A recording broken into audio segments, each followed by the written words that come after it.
Okay, so welcome to our final meeting for the Awamutu Community Board of 2021. Welcome to our participants for the public forum. It's lovely to have some people join us on Zoom. We get a bit lonely the rest of the time. I'm not sure if it's the Zoom platform that scares people away or us. But thanks Leslie and Sally for getting along, and Ryan, who I've got sitting here beside me. Make sure he behaves. So first up, we've got some apologies. So looking around, we've got Richard. No, we've got everyone here, so we won't have any apologies. Disclosure of members' interests. Now, you would have all received a email from Joe just outlining the situation with the urban miners recommendation. So does anyone want to feel that they need to declare a conflict of interest there? Lou, you work very closely. I've got a very strong conflict of interest here. Yep. Anyone else feel they have? I probably should say that I do too. It'd probably be prudent for me to step out of that discussion as well. Okay, so can we just make sure that that's recorded? Oh, here's Mandy. Hi, Mandy. Nice to see you. Can we just record that Lou and myself will be not participating in the discussion or the voting for that item? Late items, have we got anything that's come in late? No late items. No? Okay, so we do need to have a change of order of the meeting tonight. So the recommendation that is in front of us is that item 9, the notice of motion to follow on from the public forum, and item 11, the Waipa District Council facilities operation under the COVID-19 protection framework, is to move before item 10. So if we're all happy with that, can I get someone to move that confirmation of order change? I'm happy to move, Angie. Thank you. And Richard to second it. Okay, all in favour? Aye. Aye. Against? Carried. Okay, so we'll have that new order there, which will enable our visitors to be able to stay on for the discussion on this boy racer issue that we've got. So now we move to item 5, which is the public forum. What I've decided that this is a really, really important issue that I want to make sure that you are all heard. So I just need to remind the public forum participants that you have 5 minutes each to put your point across. So Leslie and Sally, were you wanting to do yours together or do 5 minutes each? Together, yeah, we'll do it together. Okay, all right, well, you guys are up first. So welcome to tonight's meeting, and we're all ears. And thank you very much for coming along and letting us know what's going on out there at Arapuni with these young imbeciles that are doing all sorts of naughty things in your district. Mm-hmm. Yeah, well, I guess we're here out of fear, and that is fear that somebody will be killed because of the behaviour of these young people. We've nearly all had near misses with them on the road. Our family members, my son, Sally's stepdaughter, have all had near misses and had to drive through huge crowds of young people, 50 plus cars parked at the intersection between Arapuni Road and Rotanata Road. So we're also very concerned about the destruction of our reserves due to skidding cars and vandalism of the amenities, and also road signage being knocked over all over the place. And must be a huge cost to the ratepayer there to repair all that damage. Our local intersections are covered in black tyre rubber. Some are so badly damaged that the road markings are completely obliterated. Vast quantities of litter are being left behind at these intersections and on our reserves. Alcohol containers, drug taking paraphernalia and general rubbish. And we're very concerned about the threatening behaviour of these people when they're confronted by us, the residents, by ComSafe or the police. And moving on to the police, the issue which has already been raised by the Mayor, I know, is the inability of police to respond in a timely manner, because we're in a rural location and the police just do not seem to be adequately resourced to deal with this issue promptly. So the things we're requesting on our own road here at Awamutu Lake Road, we're requesting that the speed limit be reduced from 100 kilometres an hour to 50 kilometres an hour. There's shortly going to be 9 houses here within a very short distance of each other, and obviously 9 driveways. We have people zooming past at 100 kilometres an hour with boats, you know, and it's just not safe to walk down our own road, especially at the weekend. We'd like some lockable, vandal-proof gates on Bulmer and Awamutu landings to prevent the gathering of these youths at night. I notice in Cambridge on the mighty river domain beside Lake Carapiro, they've got some very spectacular gates and ramps to speed humps to stop people entering at night.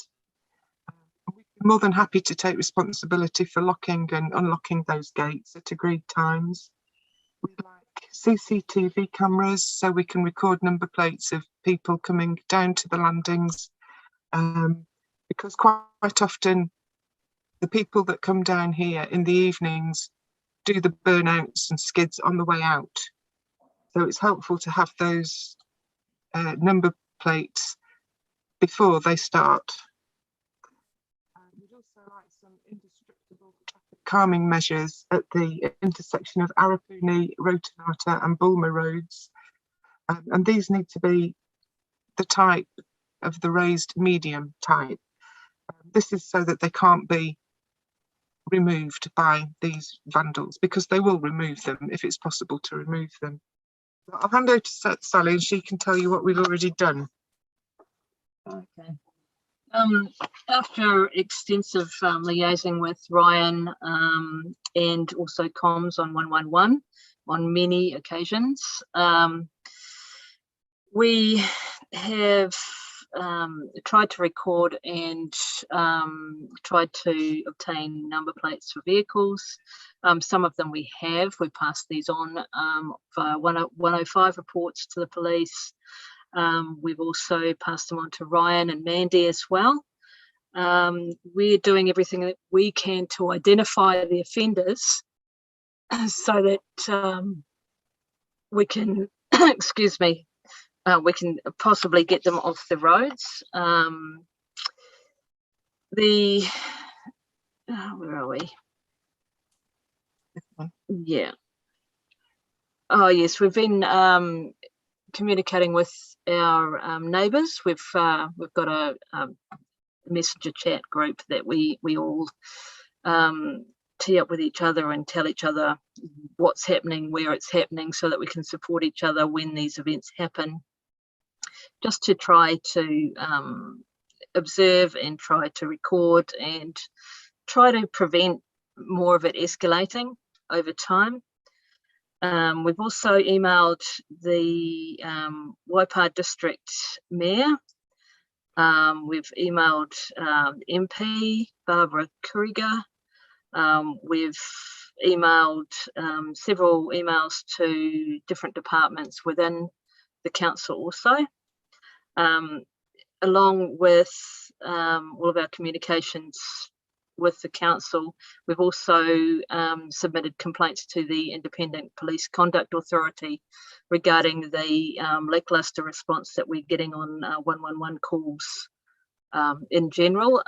We're not getting much of a positive response on emergency calls, and we are often not even getting any response from local police attending any of these events in the case of these boy racing meetings, etc. which is quite disturbing for us because police is pretty much all we have. That's pretty much it from us, I think. Still on mute. Thank you very much, ladies. I think you've given a really good outline there of what's going on for you. Just while we've got you there, has anyone got any questions for Leslie or Sally that they would like clarified? Susan, have you? Yep. Yeah, through you, Madam Chair. And look, it's less of a question and more of a comment to you both and to the community in general. Look, my heart breaks for you guys. I would not want to be living like that. I mean, we have enough as it is just here in Puhui, but to be living in that kind of environment is just a disgrace, and we've got to do something. And certainly Ange, Mandy and Ryan and I have putting our heads together to see what we can do at a district council level, and obviously you're probably across some of those suggestions, particularly in terms of the public places bylaw. But look, it's a bloody disgrace, just putting it out there, and I applaud your concerted efforts as a community to pull together and rally around and make some really sensible decisions about trying to deal with them on a week in and week out basis. But look, yeah, I think we need to do anything and everything that we can to help you, because it's just unacceptable to be living like that. But thank you for sharing your experiences with us today.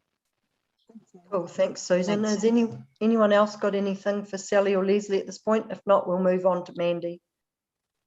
Oh no, we might jump. Actually, I tell you what, we're just going to get you to wait, Mandy, because I'll grab Ryan while he's here, just in case they get a call and get scooted off. So, Ryan, I'll hand over to you. So it's all yours, my friend.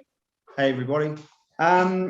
So my involvement with this has come about mainly through the liaison I have with ComSafe. Historically, the 111 calls that come through for not just this area don't necessarily come to me, but just over several conversations with Mandy, it became quite apparent that there was an issue out there, and working with the community, we're trying to come up with a bit of an action plan from the policing perspective. A couple of points that were raised in the from Sally and Leslie. It's not entirely safe for them to be having to go out there and collect that information in the first place. And that's what the police need. The burden of proof to get someone to court and to take their car is fairly high, in the form of statements. And when they're out there taking videos and photographs of these guys, it makes them targets. I mean, Sally's house is right next to that landing, and they all know that she lives there. And if they see her taking footage of them doing it and passing it off to us, she becomes a target, and we need to take that burden off her somehow. The residents of Pukeatua have funded a camera system, which I believe is partway through implementation at the moment, which will go a long way to helping with that. Our big problem from the police is resourcing. If there's 50 or 60 cars out there, it's just not safe to send one lone patrol car out there.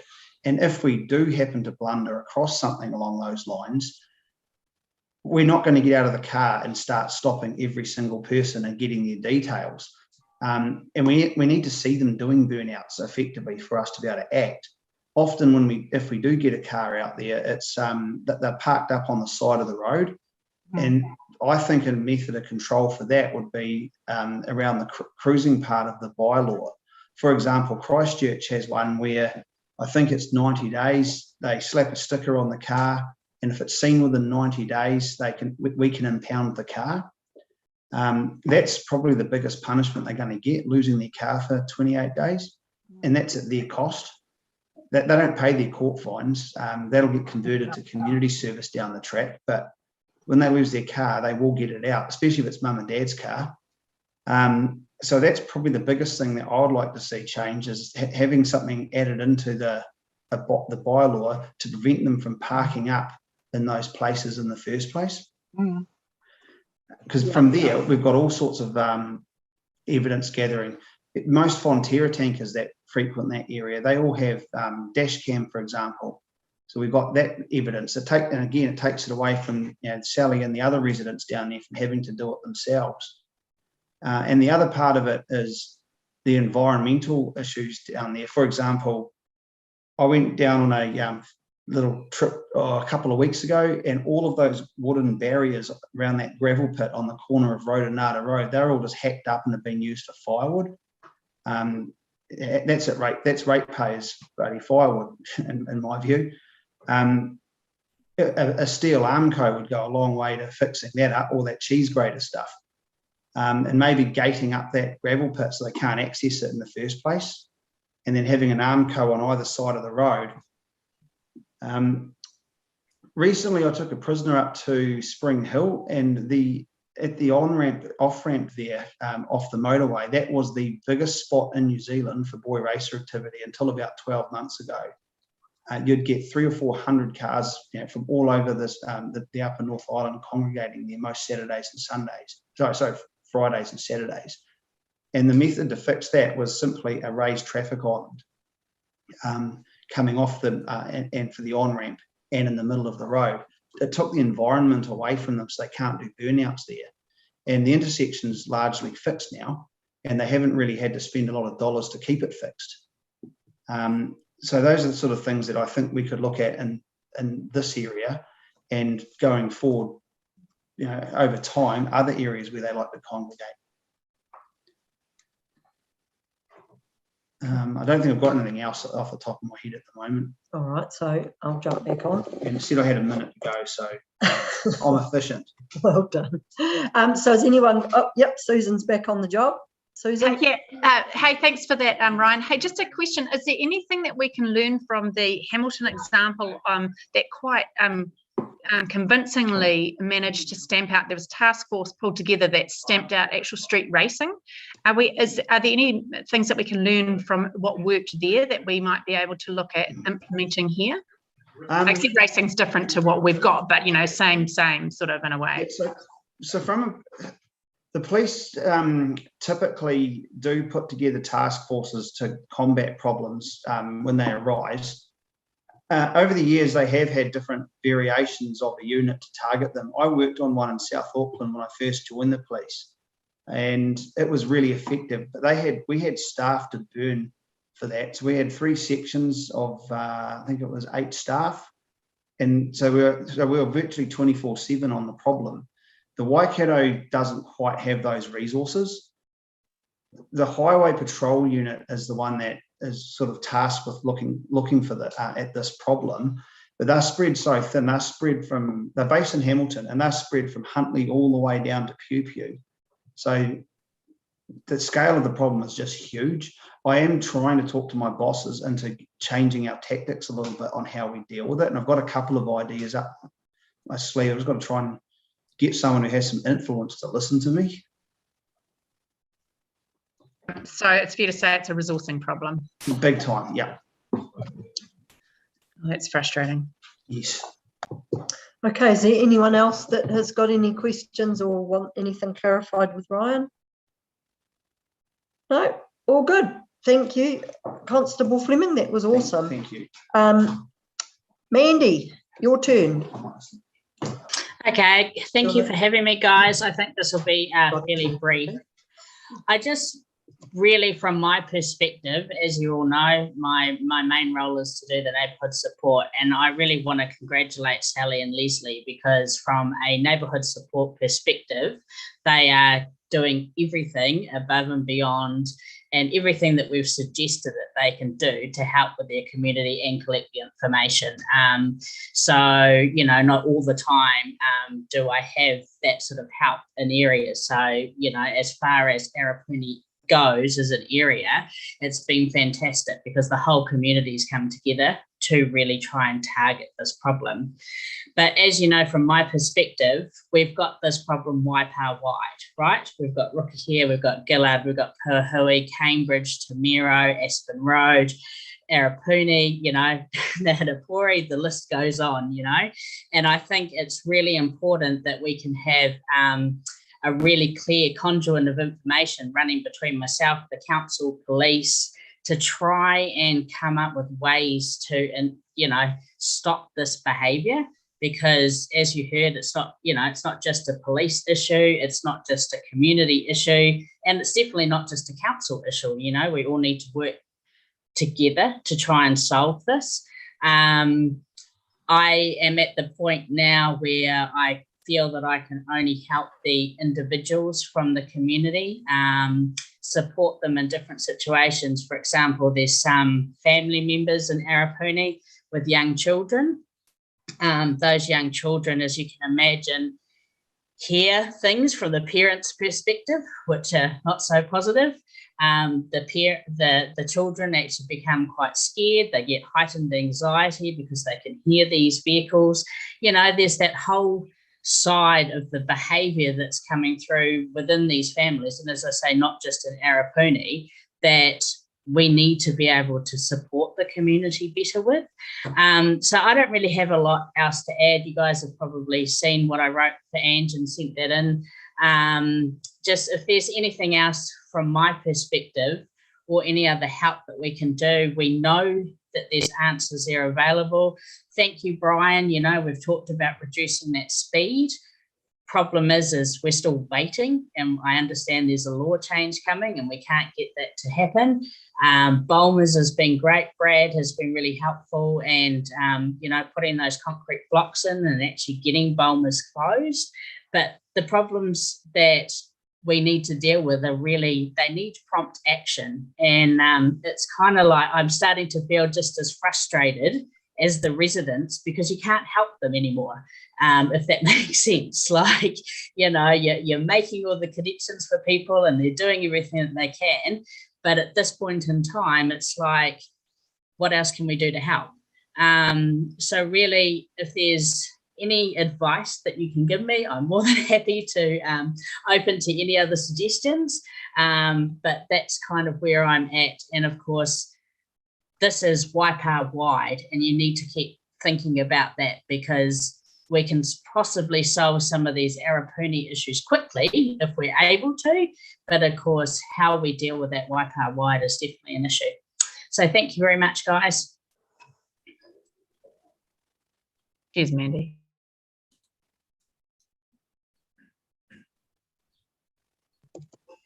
Sorry about that. My mouse was in the wrong place and I couldn't get the mute to come off. So thank you, Mandy. Is there anything that anyone would like to ask Mandy? No, I've just got one quick comment to make, Mandy, and that's because Te Awamutu Community Board covers Te Awamutu community and Kakapuku, that is why we are focusing on this part of the district.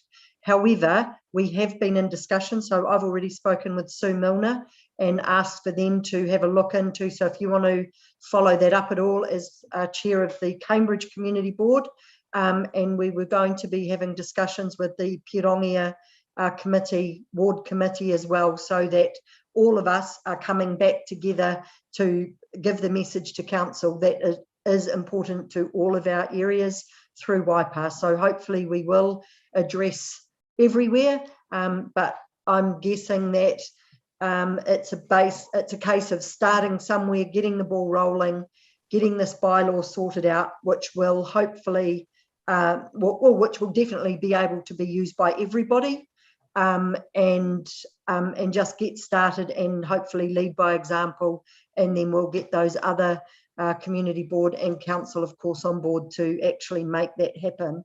But starts with you guys, and yeah, huge thank you for coming along and joining us tonight, because that's where we need to start, and it's really important to hear your voice.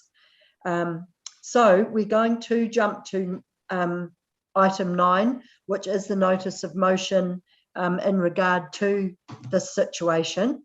It's a fairly hefty report there, so I'm not going to read through the whole thing. However, before we move into any of the recommendations, is there anything from any community board members that you would like clarified, that you think we should consider to add, to take away? Just some general discussion on this. So Richard, I'm going to start with you because you're sitting to my left. So anything? Yeah, I'd like to thank everybody that's contributed. I have dealt with this sort of thing, not to this greatest extent, but I know they are, these little darlings of somebody are a nuisance, and they're vandals. They are lawbreakers. They don't respect anybody or any property. Yeah, your things that you want to put in place, the speed restriction would be great, but I believe this is a nationwide thing, that we have to also be pushing police and the government for this, because this is, you sort out Arapuni, they'll move somewhere else, and they are already going around. They are very mobile. This bylaw could help and get a few cars taken off them for a little while, but they will turn up somewhere else, and I would like to see more cameras put in place so that they could be utilised. Perhaps the police have dash cams in their cars, which should be something. Why not address that as well? Put it to the police. I was around when the boy racer squad was here, and they effectively killed them off, and that was fantastic. So that should be put back to the police to organise that if it's such a great problem, which it is, but highlight it back to them. Make them, they are the ones that will be prosecuting. So they are the ones that need to get the information, and the best way to get it is from them turning up in force. And if you've got a dedicated group, they can do it. They know the stuff, they know the people, they know who's involved. So that's my thoughts anyway. Cool, thanks, Richard. I think that's a really good point, and maybe that's something that we could also send a letter to the, as a community board, even to the police and to Barbara Courager as our local MP to support, what information's already been shared with them to date. It all helps. If the more voices there are, hopefully the more notice they take, the louder we can squeak. So, yep, cool. Susan, you're the next along on my screen. So, yeah, sorry about background noise. My kids are playing a card game, and it looks like it's getting out of hand. Someone losing. It could be. At least it's not Monopoly. That would be terrible. Look, I'm happy to move the recommendation as it stands. I think, we have to be realistic about the levers we have to pull as a district council, and certainly that bylaw amendment is a pretty obvious one to me. In terms of the traffic calming features and potentially the kind of more costly infrastructure kind of works, that might be slightly more difficult. But if there are cheap and easy wins, then by all means, let's have it all assessed. I think that's a really sensible way forward. But yeah, it is definitely, as Mandy said, a district-wide, and I'd hazard a guess say it's a nationwide kind of problem, particularly in rural areas, and they are a movable feast. But I do think we understand where their Achilles is, which is the car. Yeah, Ryan's right. They don't give a toss about fines. And having a chat with a police officer recently, it became apparent that actually they're not all as young as you think they are. And despite the fact that some of them refer to themselves as car enthusiasts, they're not actually. They're people that enjoy breaking the law and damaging property and vandalising and terrorising communities. So look, I'm 100% behind you, and let's focus in on the really quick ones that can be made with a long-term view to get this public bylaw place amended as soon as we can, to give Ryan and his lot a bit more grunt. Cool, awesome. Thanks, Susan, and appreciate your support and the extra work you've done on this behind the scenes as well. It's very grateful to you for that. Kane, you're up next on my screen, my friend. Yeah, so my heart goes out to you guys as well. I think it's just a pretty horrible sort of environment to deal with. So it's not good, but it is, like you say, we're going to move the problem. So we're going to need to think pretty strategically, I think, around how we go about trying to solve that issue. But I'm fully supportive of passing this and doing something for you right now. Awesome, thanks, Kane. Lou? Thank you, Madam Chair. I've been listening quite carefully. I've actually had an experience with this and personally. So yeah, been out on the road, had to stop. They covered the whole road, so it was quite an issue. I absolutely agree that we have to pass this motion. I do feel that there is the one weak point with them all is a car. That's the one thing I keep coming back to. If we can remove that, we've removed the problem. It's something that is not considered, unfortunately, with the right situation. We can't seem to do that. With infrastructure, I agree with Susan. Wakatatahi has been rather reticent with any funding at the moment. So we would have to share that with them because these are highways that we're dealing with. They're not local roads, they're actually highways. And we would struggle to, I think, to get the funding. However, we can do such things as enforcing the gate on the gravel pit. I think that's just, that made sense to me. And actually seeing if we can get armcodes, that'd be great. But the big thing I think is that having the cameras and getting our local tanker drivers, etc., infrastructure together, they've got dash cameras.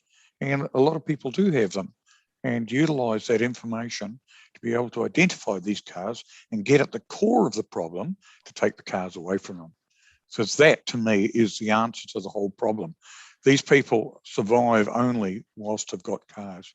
So if we can actually identify and actually retain those vehicles for a while. I actually go back to Judith Crusher Collins and say she had a great idea. We could use that perhaps in these days and times, but unfortunately it is against the laws at the moment. One thing I would like to say, we should actually coordinate and cooperate with other local councils. This is not just a Waipa thing. It actually exists in Waikato. It actually exists in Otrahonga. It exists down in Waitomo. So it is around. So I think we ought to work a collective approach and work together. And maybe that would mean the bylaw would be more easily enforced.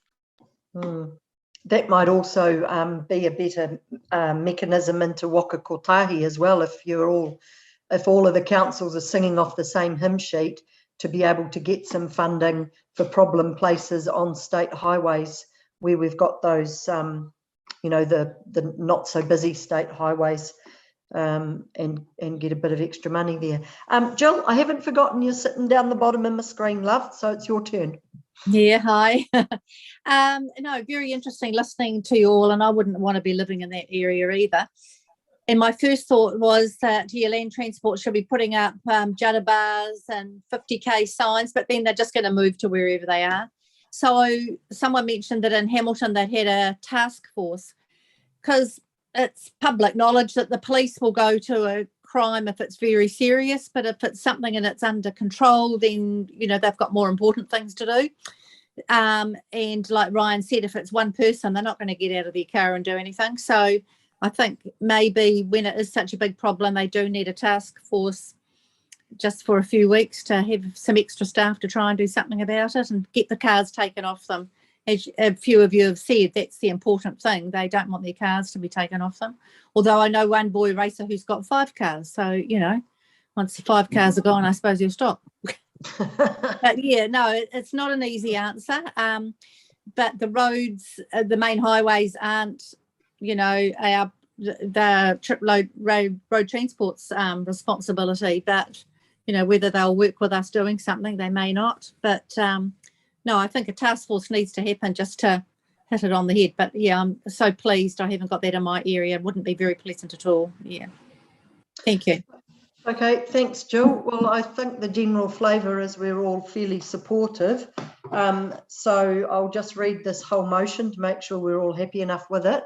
So that the Te Awamutu Community Board requests the Chief Executive resource as a matter of urgency a project to address the concerns highlighted in this report by the Te Awamutu Community Board, police, ComSafe and residents with boy racers, causing significant problems for residents in our rural communities, particularly in areas such as Arapuni Pukeatua, Te Miro, Karapiro, Nahinapuri and Te Pahu. This project is to include A, ensuring that all known boy racer road locations are covered by the provisions in clause 29.3 of the Waipa District Council Public Places Bylaw, and B, undertaking physical works to install deterrents where appropriate roads and beams in the areas that have been identified as key locations of concern. So if I can have someone to move that. Ange, that's your Yep. motion. So Oh, only sorry, you can I'm move moving it. it. Yes, it is. Thanks, Karen, of course. Yes, someone seconded, I meant to say. I'm happy to, Ange. Thank you, Susan. All in favour? Aye. Against? Carried. Awesome. So Sally and Leslie, we're starting. So hang in there. This is going to take a little bit of time. I'm sorry, we can't promise you great things for Christmas or for the new year, but 2022, at least you know that something is going to be done. So and hopefully that will give the police that little bit more license to be able to, you know, take some of those cars off the road. And hopefully council might find a little bit of money, because I do agree that yes, they can move, but they're only, you know, they can't do wheelies everywhere. They, you know, they like particular places. And I think if you keep giving them a nudge and keep giving them a nudge, that hopefully there'll be, you know, there'll be some that grow up not to want to be boy racers on our roads. They'll find somewhere else to do it. So thank you very much. Merry Christmas to you all. Stay safe and have a wonderful holiday and festive season. Thanks. Thank you, ladies. Right. Thanks, Ryan. Very much. Now we go back to item 6, which is the confirmation of the minutes on pages 9 to 14. So to keep things moving along, we will take that the minutes have been read. So can I just have someone please to move that the community board minutes of the meeting held on the 9th of November and the extraordinary meeting held on the 29th of November as circulated with the agenda are true and correct records of the proceedings. So we have someone I'll to move that way then. Lou and Richard. Thank you. All those in favour? Aye. Aye. Against? Carried. Righto, so that's item 6. Right, now we go to our quarterly reports, and I see Bruce is there. So Yeah, we got one set of minutes. Sorry? Second set of minutes. What did he say? Can't. He said you got a Second. second set. I think you did both sets of minutes Second at the set same of time. minutes. Yeah. Yep. Sorry. Oh, yes. I just did them both together. Yeah. All right. Apologies, Madam Chair. Okay, that's all good. Okay, so back to our quarterly reports. Now, so I don't go and forget to receive them, let's just receive them all now. So then everybody's reports are all received. So Te Awamutu Community Board to receive A, the report titled Quarterly Property Services Report of Bruce Nunn's Manager Property Services.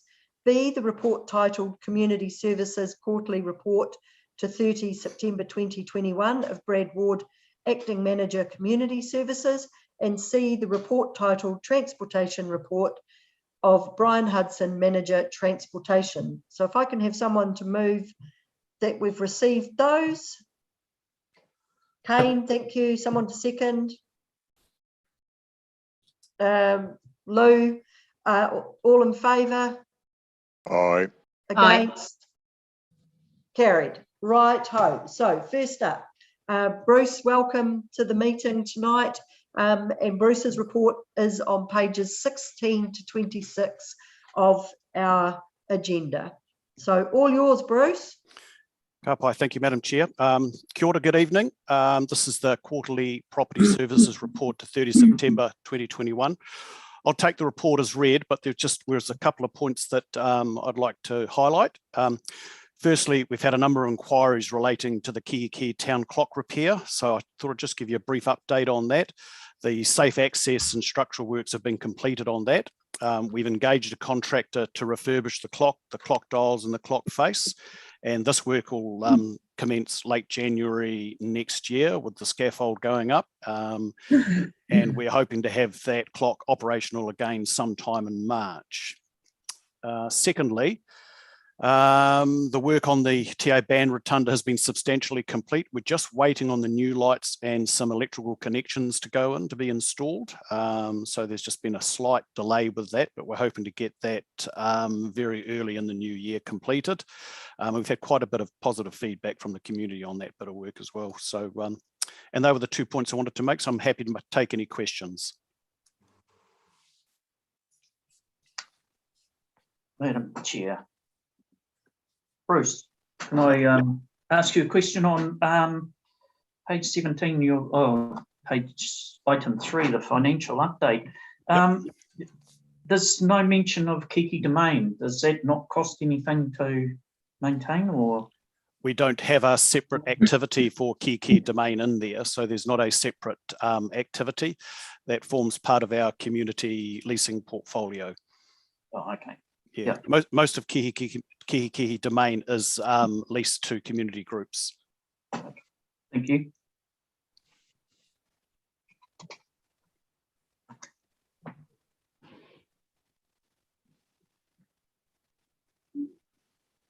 And I think you're on mute. What I do is I move my mouse off and I do the Alt A thing, and then but it doesn't actually come off, and I'm busy talking and not looking at the thing. Bruce, I was just saying, too easy. think you've been let off the hook. They must be feeling generous. Oh no, Kane's got a question for you. We'll cut back to Kane. Yeah. I'm sorry, you just a question around this. It's $18 million worth of assets. Is someone able to, are you able to explain, Bruce, is that in the property portfolio where the council's found $18 million worth of assets or mislaid them or something? That's part of our, no, that's not part of our portfolio. So that was as part of the, are you talking about the assets that are identified as part of the financial review in the annual report? Yes. Yeah, no, they don't sit within the property portfolio.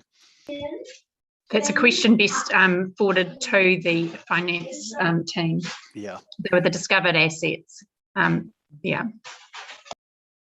Through you, Madam Chair, I think that should be addressed to Ken, so directly to Ken Morris.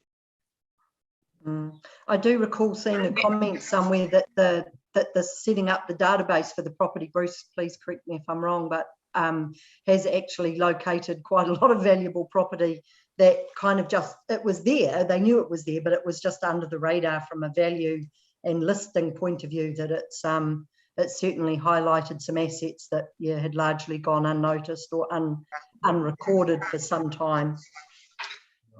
In a nutshell, I think that's what it was. The questions were asked in the course of our recent annual report, and it became apparent that that sort of historically, although these assets have been held by council and owned by, they hadn't been captured in any particular way. And Ken gives a very good description, particularly of roading infrastructure, and about how there are various layers to roading infrastructure, each of which has a specific capacity to be considered as a property, and often those multiple layers have been sort of potentially overlooked. So something that could have, let's say, 6 aspects of ownership has only been recorded as having 2. So the other 4 have now been discovered, although they've always been there. We've just captured it. So it's quite a technical argument, but it does read really poorly. But the explanation that that Ken and his team give is really not only kind of interesting, but it's pretty comprehensive, and certainly nothing that drew any criticism or concern from councillors when it was put to us recently. Nice, thanks, Susan, for clarifying that. Bruce, I just had one little very quick question, just in regard to the land acquisition for the cycle track. I see that it's saying that it's almost there in easements. I was just wondering, I would have thought people would be quite helpful around this, but because surely you're not needing big tracts of land, or is it quite deceiving actually how much land you do need off some farms that, their property runs along the stream at times, that sort of causing this to be a bit more complicated. Yeah, it does vary between the different landowners, and so there is some complexity to it as well. So, and we need to line all of the agreements up. So yeah, there is a little bit of complexity, and there's quite a lot of variation to the amount of land required. Oh, okay, yeah. But No, I just wondered. It seems to have taken ages and ages, and I just kind of thought, man, and the cost associated with it, I was really surprised. It is. It has taken a long time. It was sort of it has been raised, and but this is a project that John's been working on. So it's one of his key projects at the moment, and he's actually relatively close to getting all of the agreements together. Oh, yeah, well done. Can I just add there, Ange? John did give us a verbal update when this quarterly report came to us recently, and there has been significant progress experienced since the report was actually written, which was really great to hear. Oh, that is good. And it has been a hard slog, and everybody knows it, but it's getting there, which is great. Oh no, that's awesome. Oh, can you please pass our congratulations on to John on that, Bruce? Will do. If there's nothing further, we can let Bruce head off and have his dinner if he hasn't already. He gets off very lightly tonight. Not yet. So no, look, thank you very much, Bruce. Just want to say Merry Christmas, Happy New Year. Have a wonderful and well-deserved break. And yeah, stay safe. And we'll see you in 2022. We will. Good stuff. Thank you very much. Thanks, see Bruce. you. Cheers. Bye. Have a good day, Bruce. Okay, so now we're going to call on Brad Ward, Acting Manager of Community Services. Brad's report is pages 27 to 44 of our agenda. We will take this as read for you, Brad, if he's floating around, is he? I can't see. If I can through the chair, yes. I'm sorry, I'm stepping into Brad's shoes tonight, so sorry. Okay, much better looking Brad then, hey? Yep. So just a couple of things to highlight from Brad's report, just recognising that this was to the 30th of September, that the quarter that's just gone. So as you'll know, just recently initial consultation on the skate park renewal and development projects has started, and we've held some events with the community over the last week. So both Brad and Gina have talked to you about that project previously, and it was great to get those initial consultation events underway and to receive that feedback. You'll also identify what you've already talked about within the meeting is the amount of vandalism that is happening across the parks and public toilets. So you're well aware of that with the earlier discussion. For the team, this has been frustrating and quite heartbreaking for the staff and the contractors who have to respond to this and also make to fix our spaces. So you would have heard some of the feedback earlier on how we're doing that around Bulmer's Landing. And so from that perspective, there is a program of work to add security to some of the hotspots across the district. And these include both Bulmer's Landing and Awamutu Cemetery. Some of the measures is what you've already talked about, involve security cameras, speed bumps, additional or renewed bollards and gating. So those will be going into those locations, but obviously there's needs to be that combined effort that you've discussed earlier around those road areas as well, and not just in the parks itself. The libraries team have been doing a fantastic job. They've had some record-breaking days in recent weeks with the volume of books being issued. So they're doing great from that, and a lot of their programs have been online, very similar to the Awamutu Museum. And they have also been doing programs online, but their Tui and Tama Club is growing in numbers during this quarter, which is also great. The team has also been presented initial discussion with Naiwi Topo Owaipa, and is progressing 3 pieces of work for concept plans for the district cemeteries. So looking at what we need to do in all of our cemeteries across the district to include new roadways, new boom areas, and also burial spaces within those cemeteries.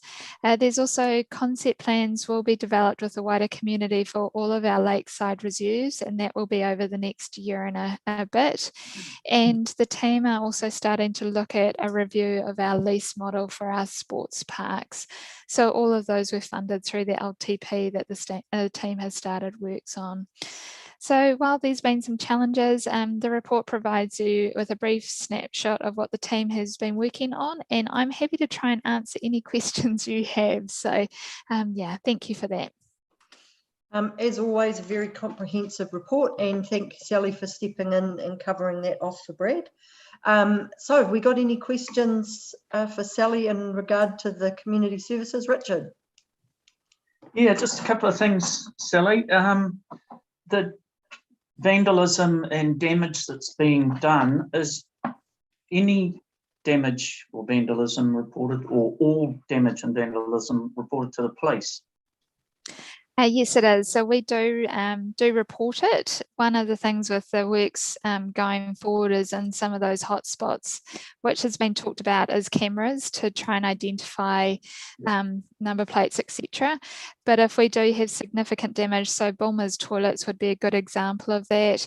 They were set on fire, significantly damaged. All of the basins and everything was smashed. So we did report that to the police, and we do get a police number for that. We also do the same for turf damage as well. So yes, we do. What about the sign damage that the boy races have done? I'd need down as a cost. Yeah, I would need to follow up with the transportation team. I know that if there is things done on the parks, we do generally report them. So if we have trees that are cut down or that sort of thing, we report that to the police. So we generally do from a parks perspective. I'm not sure if the transportation do the same. Oh yeah, cool. And sorry, just a second one for the reserve at the Kiki Water Tower. Is it archaeologically important and you can't dig holes? Yes, so Turata. So Turata Reserve is listed as an archaeological site. So the works that we have done there previously required a New Zealand Heritage Authority to be able to do those works. So in terms of the step that we're going with the water tower, they require a New Zealand Heritage Authority to do any works on site. Thank you. Sally, with that, so that will include right from actually pulling down the tower, because I presume as soon as you move any land, so basically even to remove the tower, that's going to have to be done. Have I got that right? Yeah, so previously with the works we've done on site included removing old fences from the site. Yep. So the authority covered the removal of those fences, and you have to replace any holes with a different type of material, so sand or something like that, so that they can see the differences that have occurred. So yes, that's right. So even if we're, you just think you're pulling out a fence standard and you just pull it out, in Turata that needs to be covered by an authority. Okay, cool, thank you. Right, has anyone else got any questions around the community services report? Yeah, through you, Madam Chair. Yes. I'd just like to thank the people from the parks, particularly the state of Memorial Park. It's absolutely in great order at the moment. They're really looking after it. And also the cemetery. Very, very nicely surprised the other day, went down there with family, and it was very, very well kept. Good to see it, possibly because we've got all our staff there now at the cemetery. Yeah. So through the chair, thank you, Councillor Liu, and I'll pass it on to the team. So thank you for that. I'd like to took all that too, because and I would also just like to acknowledge that there seems to be a much happier working environment between the War Memorial Park group and the staff as well. They all seem to be getting on pretty well at the moment and on the same page. So yeah, just a big thank you. And yes, I've also noticed and thought that the park was looking looking pretty good at the moment as well. So yeah, please pass on our thanks. And all the other work that they do around town and stuff too, because I know it's a thankless task at times. And just a quick mention, the gates on the cemetery were shut again the other night when we were on patrol. So the security people are obviously back up there closing it again, which is good to see. Because for a number of patrols, it was just all of the gates were wide open and you could go up there willy-nilly. So that probably wasn't helping your vandalism and burglary statistics much with those gates open like that at night. Awesome, thank you. Cool. So if there's nothing further for Sally, we will move on to Brian. Is he floating? Oh, yep, transportation, he's there. Welcome, Brian. So Brian's report is on pages 45 to 57. We will take that as read to save you having to go through the whole lot, but if you've got any highlights for us or anything new, we'd love to hear about it. So welcome, Brian, it's all yours. Okay. Thank you, Madam Chair. So the report is up to the end of October. And on the second page of the report there, it lists the works and things that are happening around the district at the moment. And including resurfacing, which has been quite widespread across the district and in the urban areas. So a lot of chip sealing and asphalt work has been done. I heard just the other day that the Mangapiko footbridge is nearing completion with the linking concrete footpaths joined up now at each end, and that's looking really good. So there's a little bit more railing work there to do, but it will be open to use very soon. Then there is, under the street lighting, there's an area of interest there with Pollard Drive. So we have engaged a streetlight design consultant to come up with a design for that. And he's promised to have that to me before Christmas so we can put it in the hands of our lighting contractor to get that actioned in the new year. You'll be aware that we had a budget of $150,000 for streetlight improvements, but Waka Kotahi did not fund any of that type of improvement work for the next 3 years. So we've only got half that sum. We've got $75,000 a year. And that the initial advice I have is that all of that will be required to upgrade the Pollard Drive area. Then under the CCTV service, so we have engaged City Safe to be reviewing and helping us with a strategy for CCTV going forward. And that's to make sure we're getting the right mix of camera types and locations to be satisfying as much as possible the community safety and security type elements of the CCTV system, along with the traffic parts of it. So there's a meeting this week with City Safe to kick that off, and then but the bulk of the work happening early in the new year, which will then give us a decent strategy for the next 10 years as to how we use that system and investment that will happen going forward. Then under the Footpath Works, there's a list of some works that have started already or underway, but there is more to be done there. And then after that, it's just the Community Road Safety Education Program, which is a bit delayed in many areas because of COVID and not being able to do face-to-face activities. But we've made the best of what we can do in that area, and you'll see billboards and other things changed in community. Things like the drink drive messaging and everything for Christmas, all of that stuff has been rolled out. So it's probably a good place to pause and just take any questions. Okay, so have we got any questions for Brian at all? Yeah, Brian, just a quick question again. We just heard from a group of concerned ratepayers from Pukeatua, and they were talking about, having upgrades of some of the facilities on that road, particularly replacing some of the wooden barriers with Armco and others. That would be impacted with the Waka Kotahi lack of funding, because as I understand it, we wouldn't have the funds to be able to do that. Yeah, it's I guess people look at guardrail on the side of the road and think, well, that's perhaps relatively cheap, but it's not. It costs about $150 a metre to buy and install the standard guardrail, and then each of the terminal ends, which have to be designed to collapse on impact with the vehicle and not spare the vehicle. Each of those terminal ends costs anything from $4,500 to $6,000 each. So even a relatively short piece of guardrail can still cost upwards of $20,000 pretty easily. So yes, there are some limitations in the budget because of the funding cuts. So we would have to be prudent and recognise that a lot of that spending, we're trying to target areas where people are having serious accidents or fatal accidents, as opposed to areas where something might happen because of boy races. So it's quite a it would be quite difficult to do widespread works to do this, to counter this problem, just simply because of the costs of doing that work. Yeah. Thank you, Brian.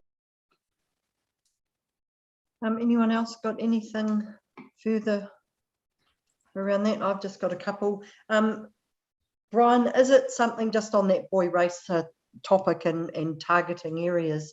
Is it something that we could look to set a bit of a budget aside each year that we you know, like especially in the really bad spots, that we try and pick, you know, like one off a year or something, or maybe we're able to do a couple a year depending on so that we look at that soon and get some initial costings of what those what do you call it, the deterrent type of I can't think of the word. I'm having a mental block. You know what I'm trying to, yeah, thanks, Susan. You know, to just get a bit of a costing so we know, and then that gets built into the budget so we can start picking off those places. And again, I refer to the fact I know they will move around, but there really are main places that they do and they keep coming back to and have for many years.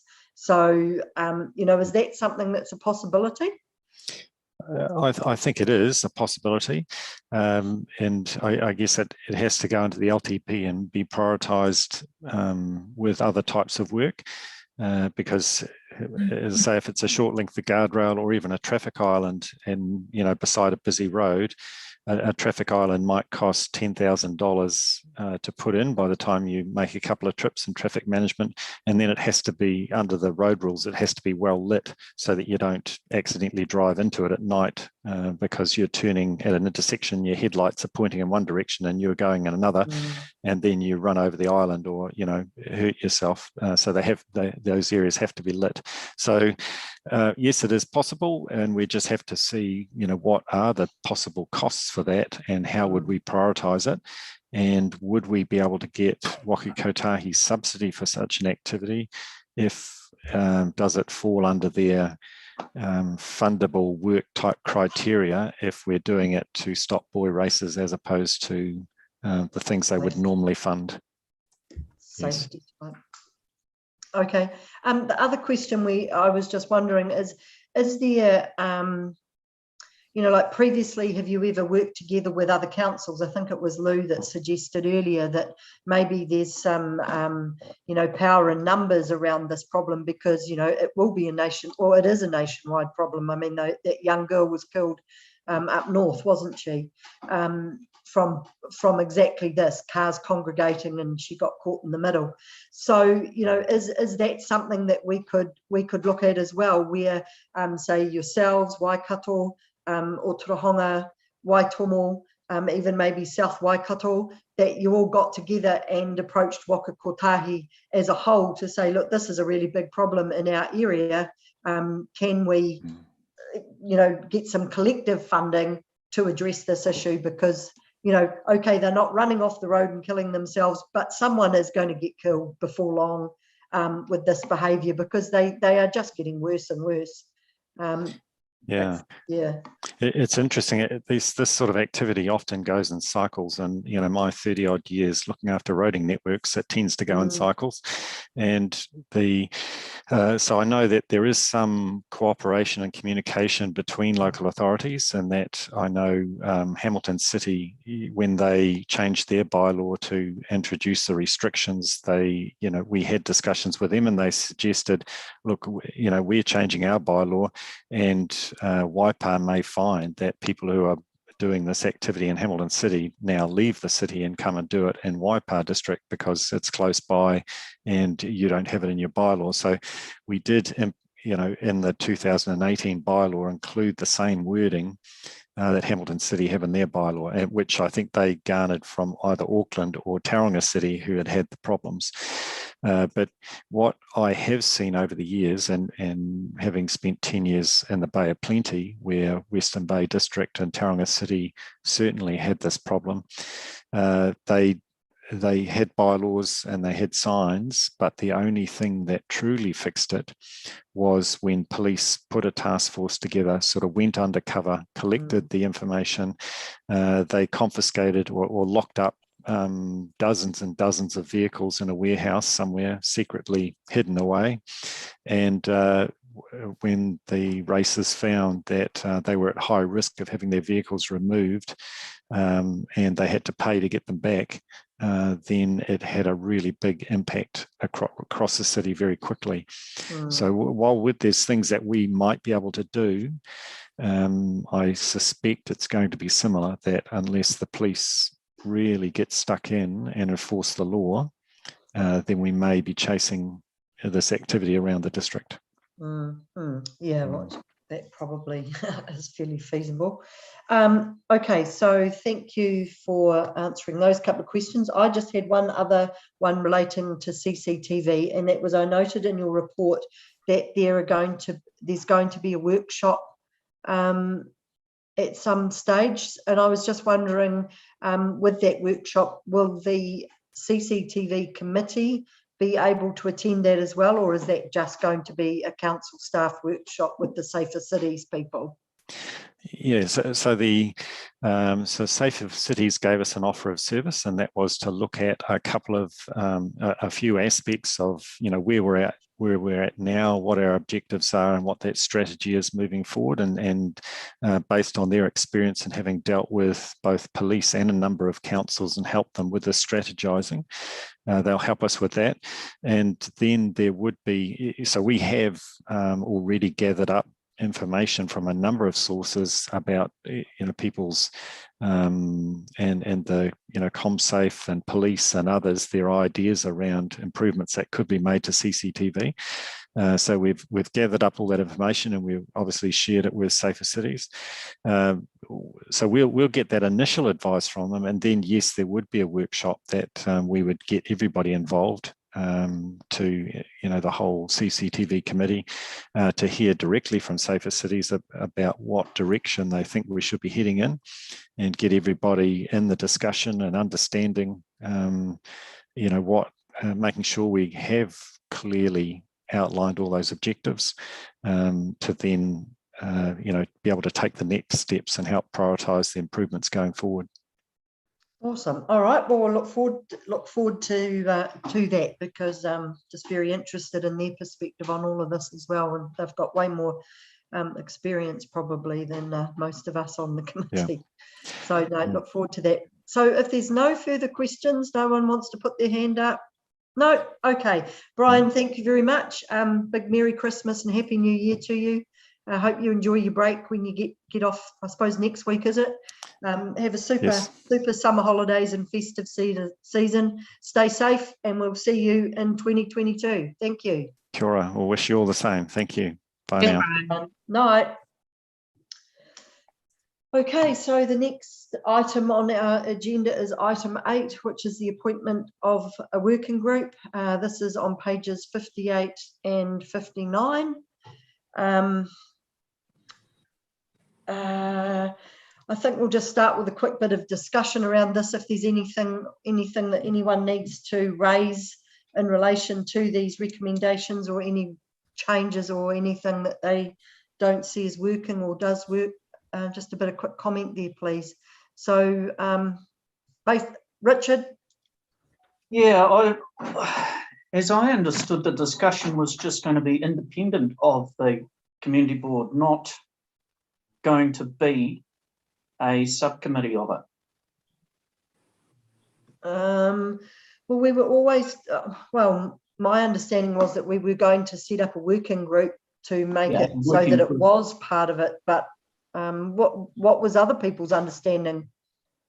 It was just so we had a little bit of control over the way it worked. And well, if the group is set up the way that you have in the agenda, you have control over it with the as being chairperson.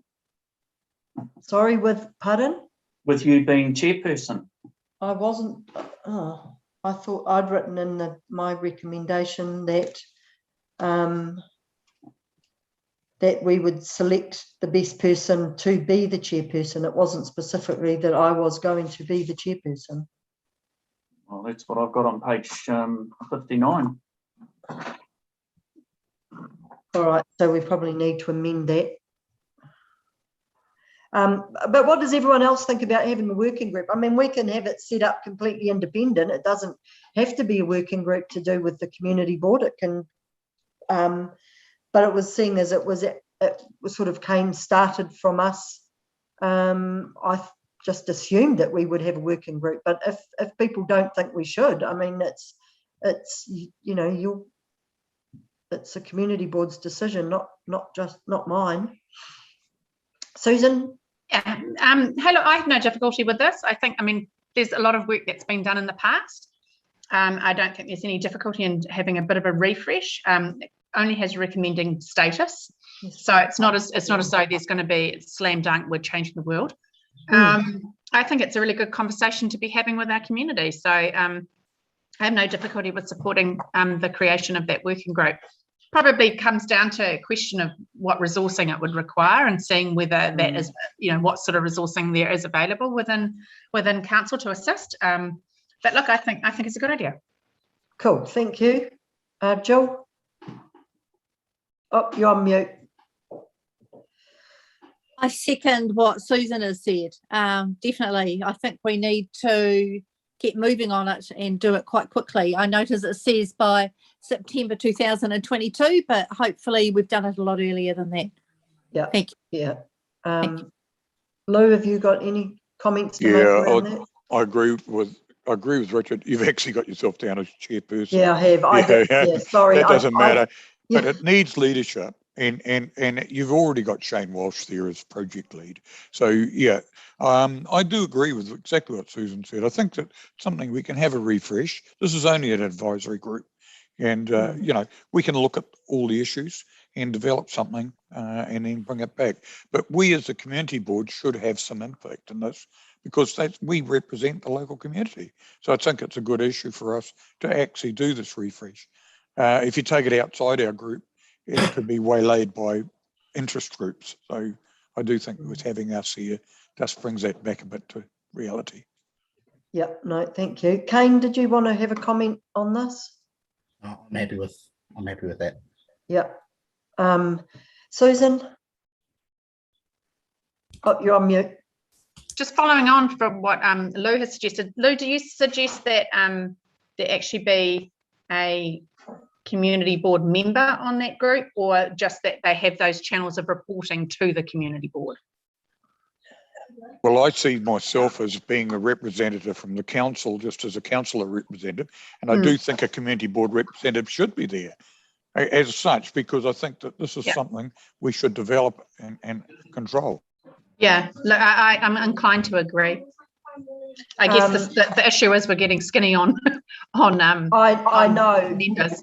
And that was why what I was planning to do was I thought we've kind of got the bases covered for this part of the working group, and then if there is, I wanted to invite the community board, if there is anyone that wants to be involved, they are very welcome as part of the wider working group that's going to be established to be more hands-on.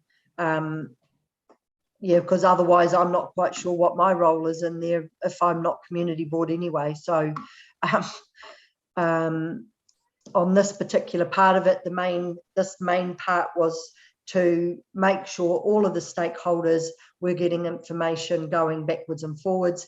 And then when we spoke the other day, we're wanting to branch that out and have some extra people that can help with more of the mahi part of the actual working group. But Susan? Can I suggest therefore, Ange, that you go in as the Te Awamutu Community Board representative, and then that the membership, the working group members then decide upon meeting who select their chair. Yes, that was my preference actually. Yeah, I think that's probably a good way to do it, because if it becomes apparent that somebody has time, skills, or energy that surpass others, then you're not locked into an arrangement that we as a community board have set up in place. And yeah, look, I think go for it. It's great. That would be my preference. I think I had said in my notes that you know, I felt that it needed to be the person that had the time and was the best to run the meeting, and so that was my feeling as well. So I support that. So if we can have a little amendment to the chairperson, that person is to be selected by the group, and just leave that little bit of freedom in there. Well, that means that you go in as a community board representative.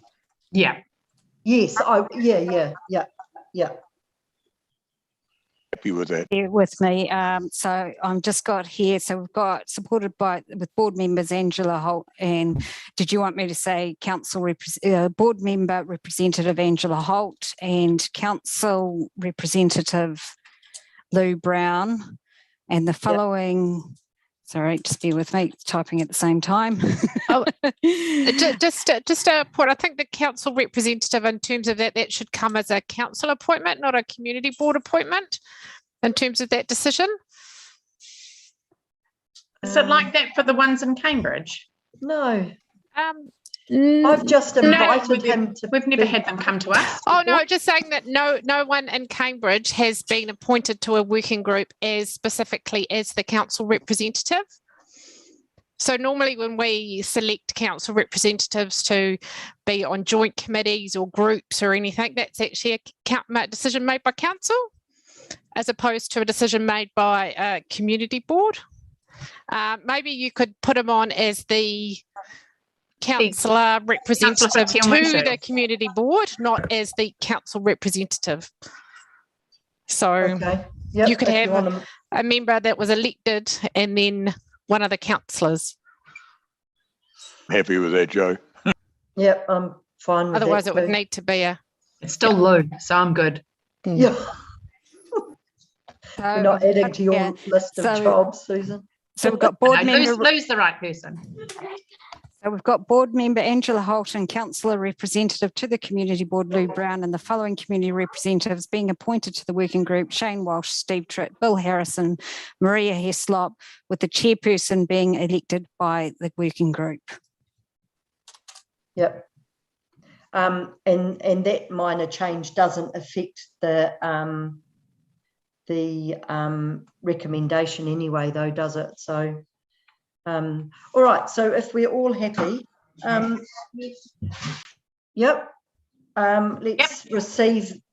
move on with this. So I'll just read out the recommendation that the Te Awamutu Community Board A receive the report appointment of working group of Kieran Phillips, governance officer, B, establish the Who Are We Te Awamutu working group to identify how Te Awamutu is currently perceived and what is important, so that a brand can be recommended for Te Awamutu that is supported by its community, with board members Angela Holt. Oh, we'll just need to amend the chair part. Yep, we've taken that out. Yep, and Lou Brown and the following community representatives being appointed to the working group: Shane Walsh, Steve Tritt, Bill Harris, and Maria Heslop. C, delegate. Just back up with the chairperson being elected by the working group. Oh, yes, please. With the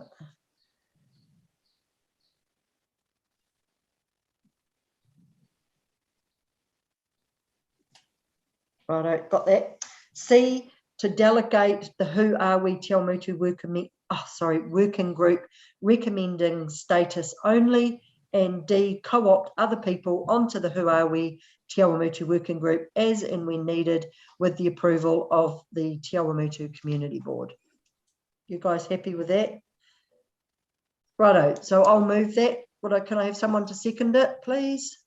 Jill, all those in favour? Aye. Aye. Against? Carried. Right.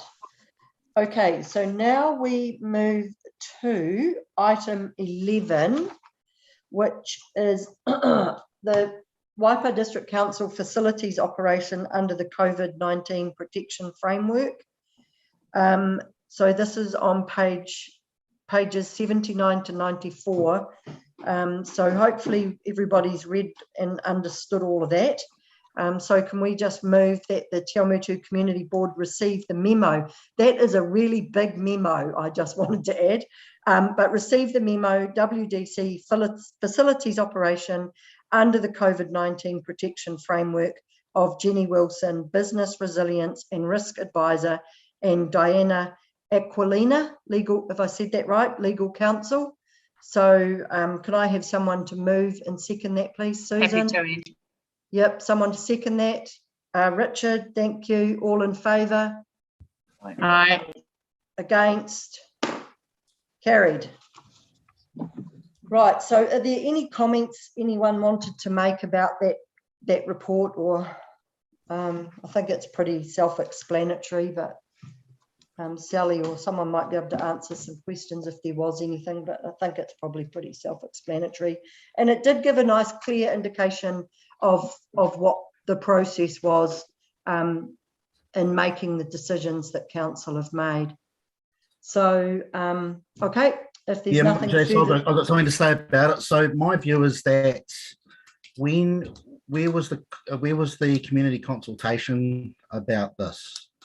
That's really one of my key questions about it. So it doesn't take long to send out an email to the community board and councillors to get their feedback. And it doesn't even take long to do a quick survey of people to see what their views are. It just seems to me that you've got one person making a decision for an entire district without any feedback. I see Susan's got her hand up. So Susan, you've got a comment there. Okay, so this decision was not a decision that was made lightly. And it was a decision that was made at an operational level and rests solely with the Chief Executive.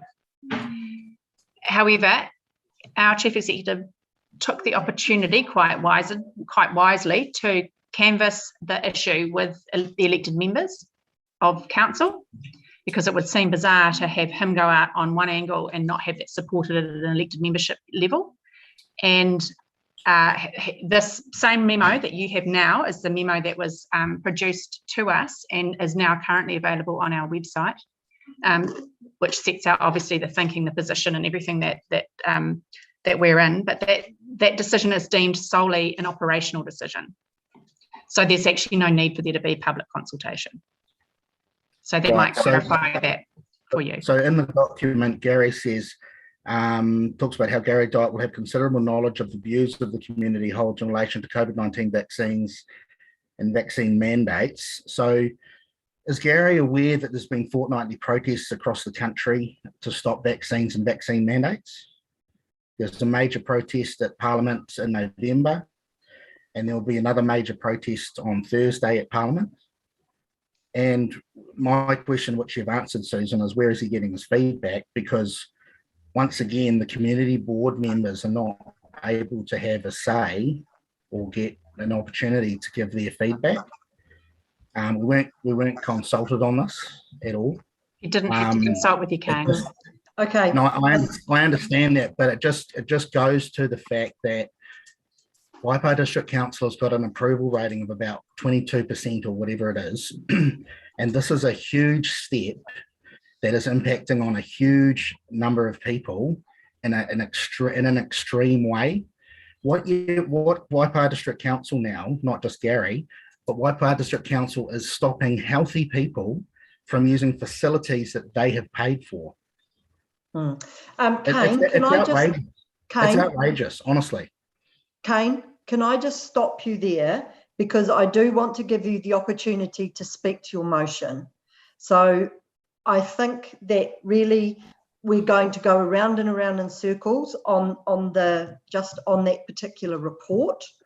So I would really be quite keen to move on, give you the opportunity. You've both had your a say. And I'm going to say one thing about the report. It's in the report. It says the report has stated that facilities are available to use, not on a use basis. Available to use, but not on a use basis. It just seems that one of the arguments that I think is false that I've had put to me, is that people don't use the facilities and they think they should be getting a refund or a rebate or whatever, and that's because that they don't use them. But the reality, what's happened here is these facilities have been taken away from people. So the first option is a choice. They're not using the facilities, but what I'm saying is people without a vaccine pass are having the option taken away. That's in the report. That's a issue with the report that I've got. Okay, no, well, your comments have been noted. And so thank you for those views. And I also just want to make the point that I respect that you are here in this instance defending people that have chosen not to be vaccinated, because everybody does deserve to have a voice and to have that voice heard. So I do want to acknowledge that, but I am also mindful that this COVID issue is going to take us down a very big rabbit hole. So I just would like to keep things moving along. And you do have another opportunity now with item 10, your notice of motion.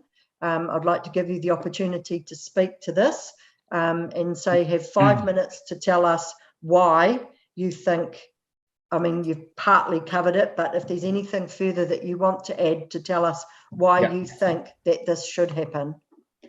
All right. Yeah, so thanks, Madam Chair. My view is that Gary Diet, without consultation, has made the decision to ban healthy people from the facilities that they have paid for. I highly doubt that the community will just sit back and take this policy.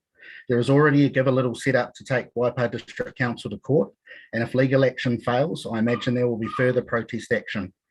In the document provided, it talks about how Gary Diet will have considerable knowledge of the views of the community holds in relation to COVID-19 vaccines and vaccine mandates. And as I said before, so is Gary aware of the fortnightly protests over the country for the last 8 weeks, the major protest in Parliament and the one on Thursday. In regards to the implementation of the passport, people are mingling and mixing regardless at places like supermarkets and their general activity and day-to-day. In stores where store owners are just ignoring the passport mandates anyway. People are mingling as they do. But here's the thing, these mandates are coercion. People are being coerced into taking a medical treatment that has now been shown to cause major health issues. People ask why people would not take the vaccine. For one, it is causing harm. There are multiple examples of people being vaccine injured. There are heart-related issues arising as a result of the vaccine. Japan has just put a warning on the Pfizer vaccine that the vaccine has the adverse risk of myocarditis. This is damage to the heart. The second part is that it is unnecessary. The recovery rate of COVID is 99.97%, similar to the seasonal flu. New Zealand has 500 deaths per year on average from the seasonal flu. We don't use passports or mandate the flu or the vaccine. There are councils that have chosen not to implement mandatory passports, such as the ones in Taranaki and Lower Hutt. Jacinda Ardern has said that she wanted to create a two-tier society. and she's having it created by the likes of Gary Dyatt, and now that I learned tonight, Waipawa District Council. There is a significant effect on the mental health of the community by not having access to gyms, libraries, etc. The report has stated that the facilities are available to use and not on a use basis. This to me is unbelievably, just unbelievable. Waipawa District Council is stopping completely healthy people from entering facilities that they have paid for.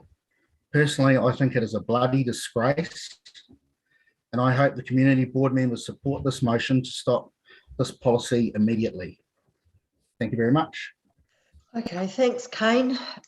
So before we move on, is there any other comments that anyone would like to make in response to Through you, Madam Chair. Motion? Lou, yep. Thanks, Kane. I'd just like to make one very valid point, and I think we've forgotten. It's not Waipawa District Council that put these legislations together. This is the central government. I can't go to my gym downtown here without having a card. I can't go to the RSA unless I have a vaccine card. All right, these are regulated. Okay, the point that's from the decision was made with careful consultation with Gary and the members of of our council, and he's still in discussion with his staff. The problem we have is under health and safety, all of our staff are liable, as to say, to be protected from any infection. And we as a council have to take the position of protecting our staff from the likelihood of being infected. This is the way we looked at the whole situation. I know that it's not something that agrees with everybody, but we've got to take the issue to where it belongs, to the central government, who has got the traffic light system together, who's created the infrastructure, and we have to just simply operate within these infrastructures. Unfortunately, but a fact. Hang on, Kane.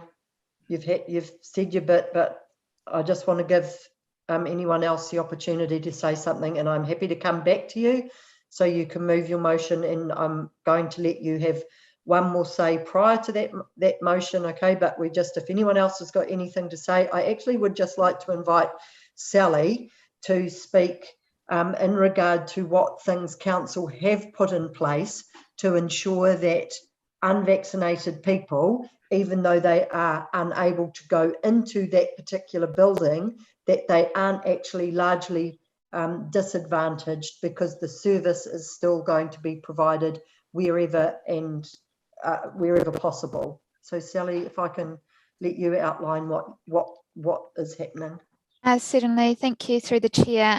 So just to identify that under our council website, so it is called Waipawa in Orange on the main page of the website.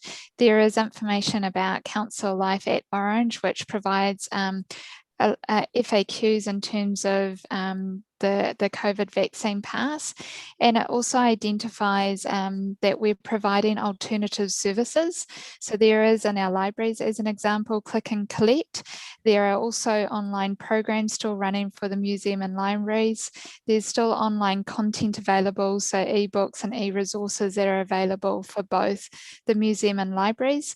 In terms of very much the same around coming into council facilities, to please call us and talk to us about any concerns, or if you would like to pay for something, how we can organise that with you and work through with people who may not be able to attend access these facilities. But definitely the staff are implementing other alternative services for those who are unable to come through the doors through the vaccine passes, and it is also all included on our website. So there's a lot of information there, and it's an orange tile on the front page, so you've got easy access to it.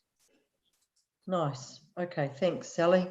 So is there anything else that anyone else would like to add to this discussion around having a change to the not change the recommendation, but allowing unvaccinated people to go wherever into public buildings run by the Waipawa District Council? Nope. Okay, Kane, you have the floor one more time. Oh, sorry, Susan, did you want to? Sorry, I was just going to see if there was anybody else. Look, I just wanted to echo the comments made by Lou. We're caught, really. We're totally caught by that legislation. They weren't our directions, and nobody wants to be in this position on a lot of levels. Least of which staff. And I'm picking Gary wasn't particularly enamoured with the thought of having to make what could be an unpopular call on some fronts. But I guess I just want to underline that our vaccination rate now in Waipa has hit, double vaccination rate has hit 91%. So obviously there's a fairly overwhelming majority of people in our district who have faith in the science, who have committed to a course of action in a manner that is, I guess, in line with central government's thinking. And look, as I say, get back to that whole notion that we were stuck in a position where we have to make a call, or Gary had to make a call, and it was supported by elected members to protect our staff first and foremost. So yeah, I just want to back up what Lou had to say. Cool, thanks, Susan. Okay, Kane, I'll come back to you. You can have you can reply to those comments, and then if you'd like to move your motion. Just regarding the science, I heard on the radio this afternoon that there's a study coming out of South Africa, Durban University, that the double vaccinated person has got a 22% efficacy against the Omicron variant. So what that means is if Omicron or whatever comes out into the community, you are not, double vaccinated people are pretty much at the same level of immunity as people who have not been vaccinated. So there's actually a hell of a lot of science out there, and I think I just want to be crystal clear. This is a Waipa District Council decision. There are other councils in New Zealand that have not gone down this route, and I don't agree with Lou and Susan to say that they had to do this. And I think there are other alternatives that they could have put in place to go down there. So yeah, look, I mean, I think this is going to be really divisive. Yeah, we're going to war now. That's it. So I'd like to move this motion, and I'd like to see where everyone lands, and it's going to be bloody interesting. Okay, so we've got Kane moving a motion. Have we got someone to second it, please?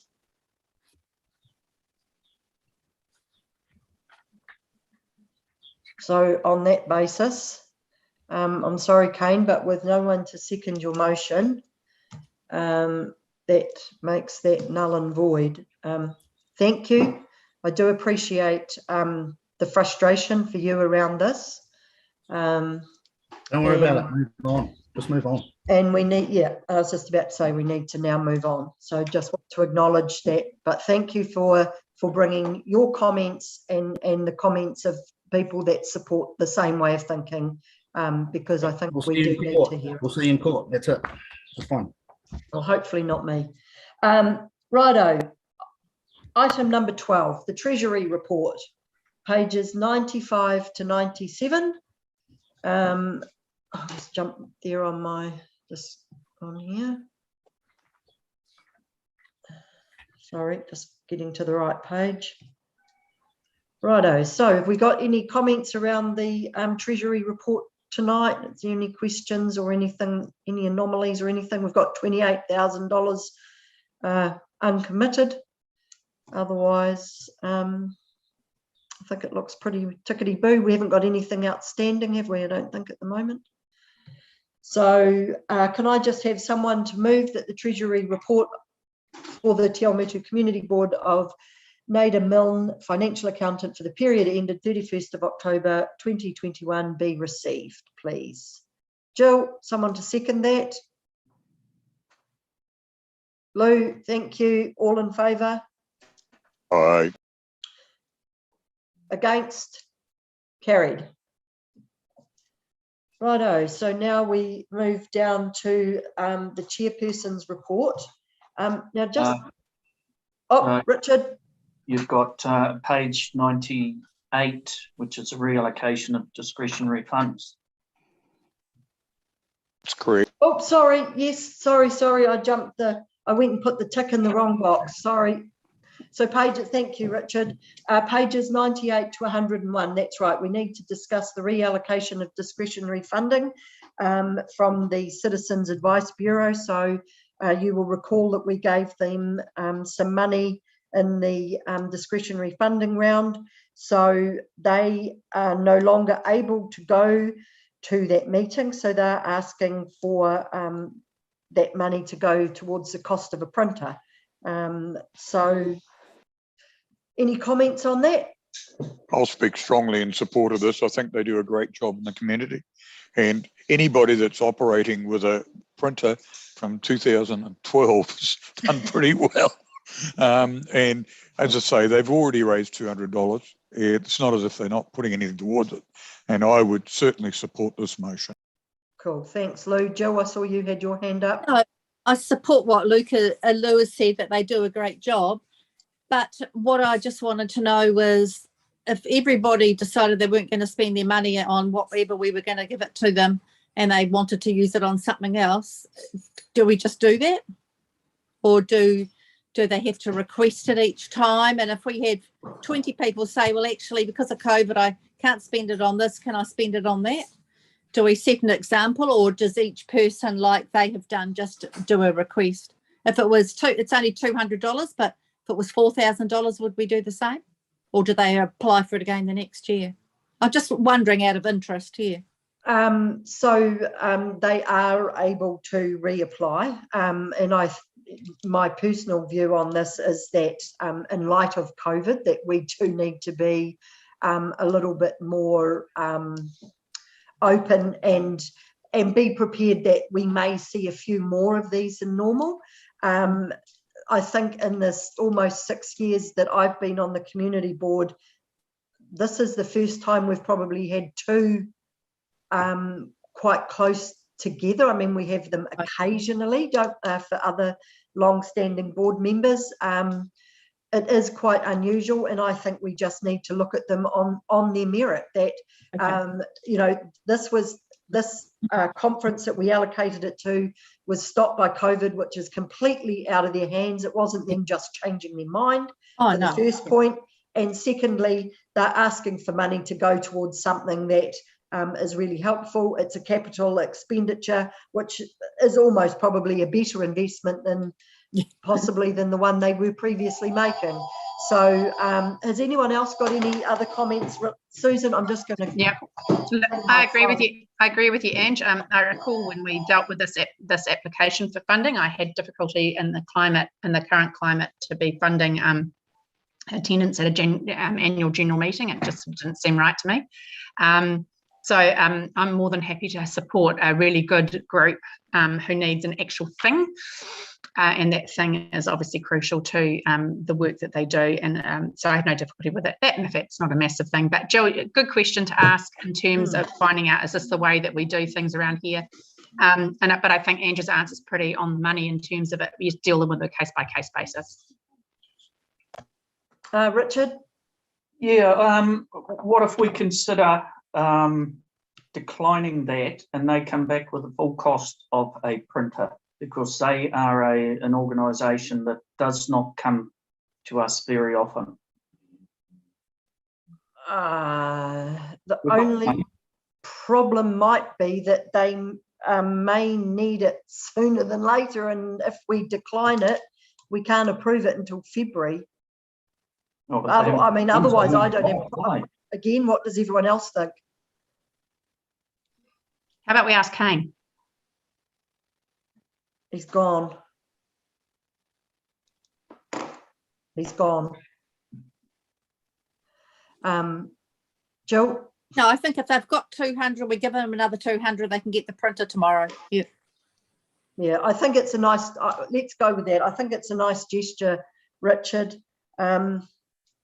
But I'm just a bit worried about the delay that we're causing them. It'd be different if it was next month and they only had to wait a few weeks, but we're going to be potentially making them wait, 6 or 8 weeks, and the CAB will be open again and operating. They won't be off for as long as council. and us.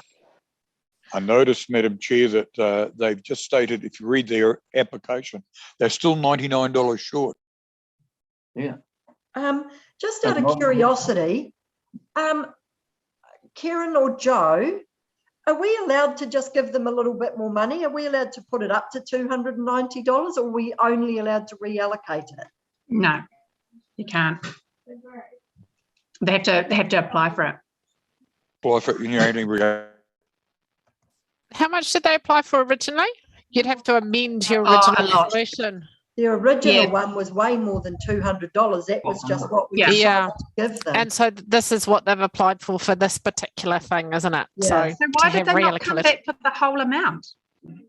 Well, I suppose they thought that because we'd only given them that before, that would be all we'd give them, I suppose. It's like, I'll write the check. Yeah.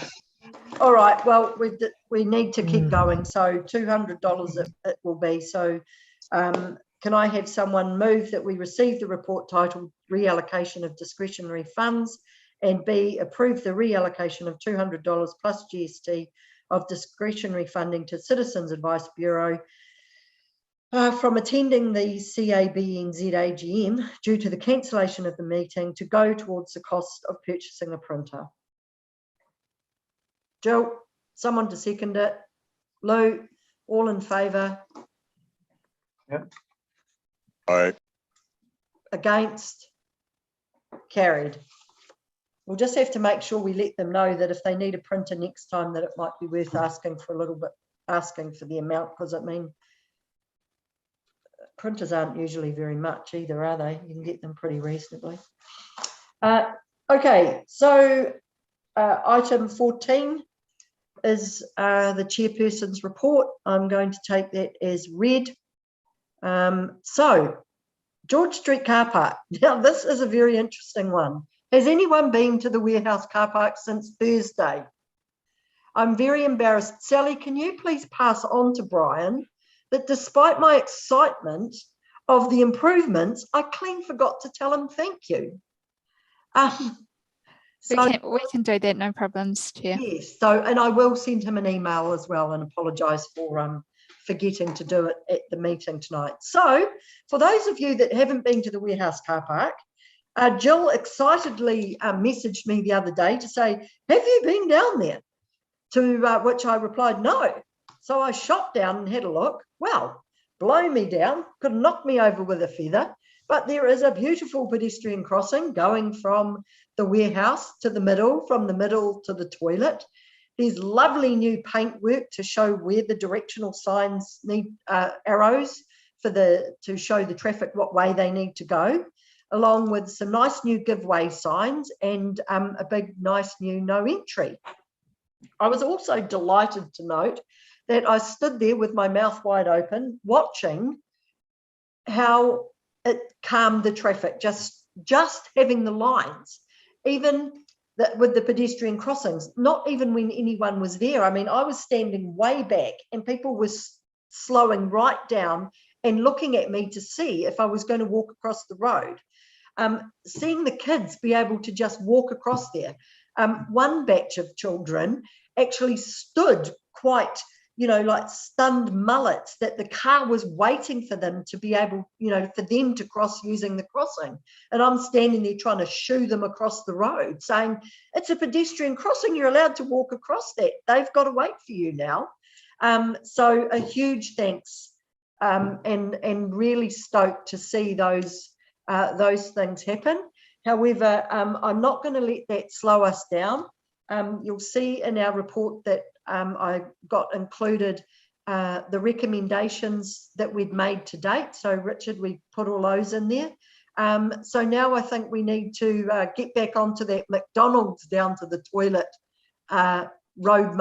footpath marking, and maybe we need to focus on that, and also that retainer wall as being the two probably next most pressing things to happen down there. But yeah, super stoked to see that, and even more happy with the response in the way the traffic was going. But any comments around whether you think we should press ahead with carrying on with the George Street project now that now that those main things actually have been addressed. Richard, I'll start with you because I know this is something you've been closely involved with for many years. Yeah, no, we've got to keep on to it. I think the retaining wall is probably the next most important thing, to be able for people to access the toilet safely from the shops opposite the warehouse. Yeah. And then they can utilise that pedestrian crossing correctly. Yep. Because I've had a little look at that wall. I don't know if you have, but it doesn't actually need to, like the amount it would need to go back to create a footpath along there inside the cars.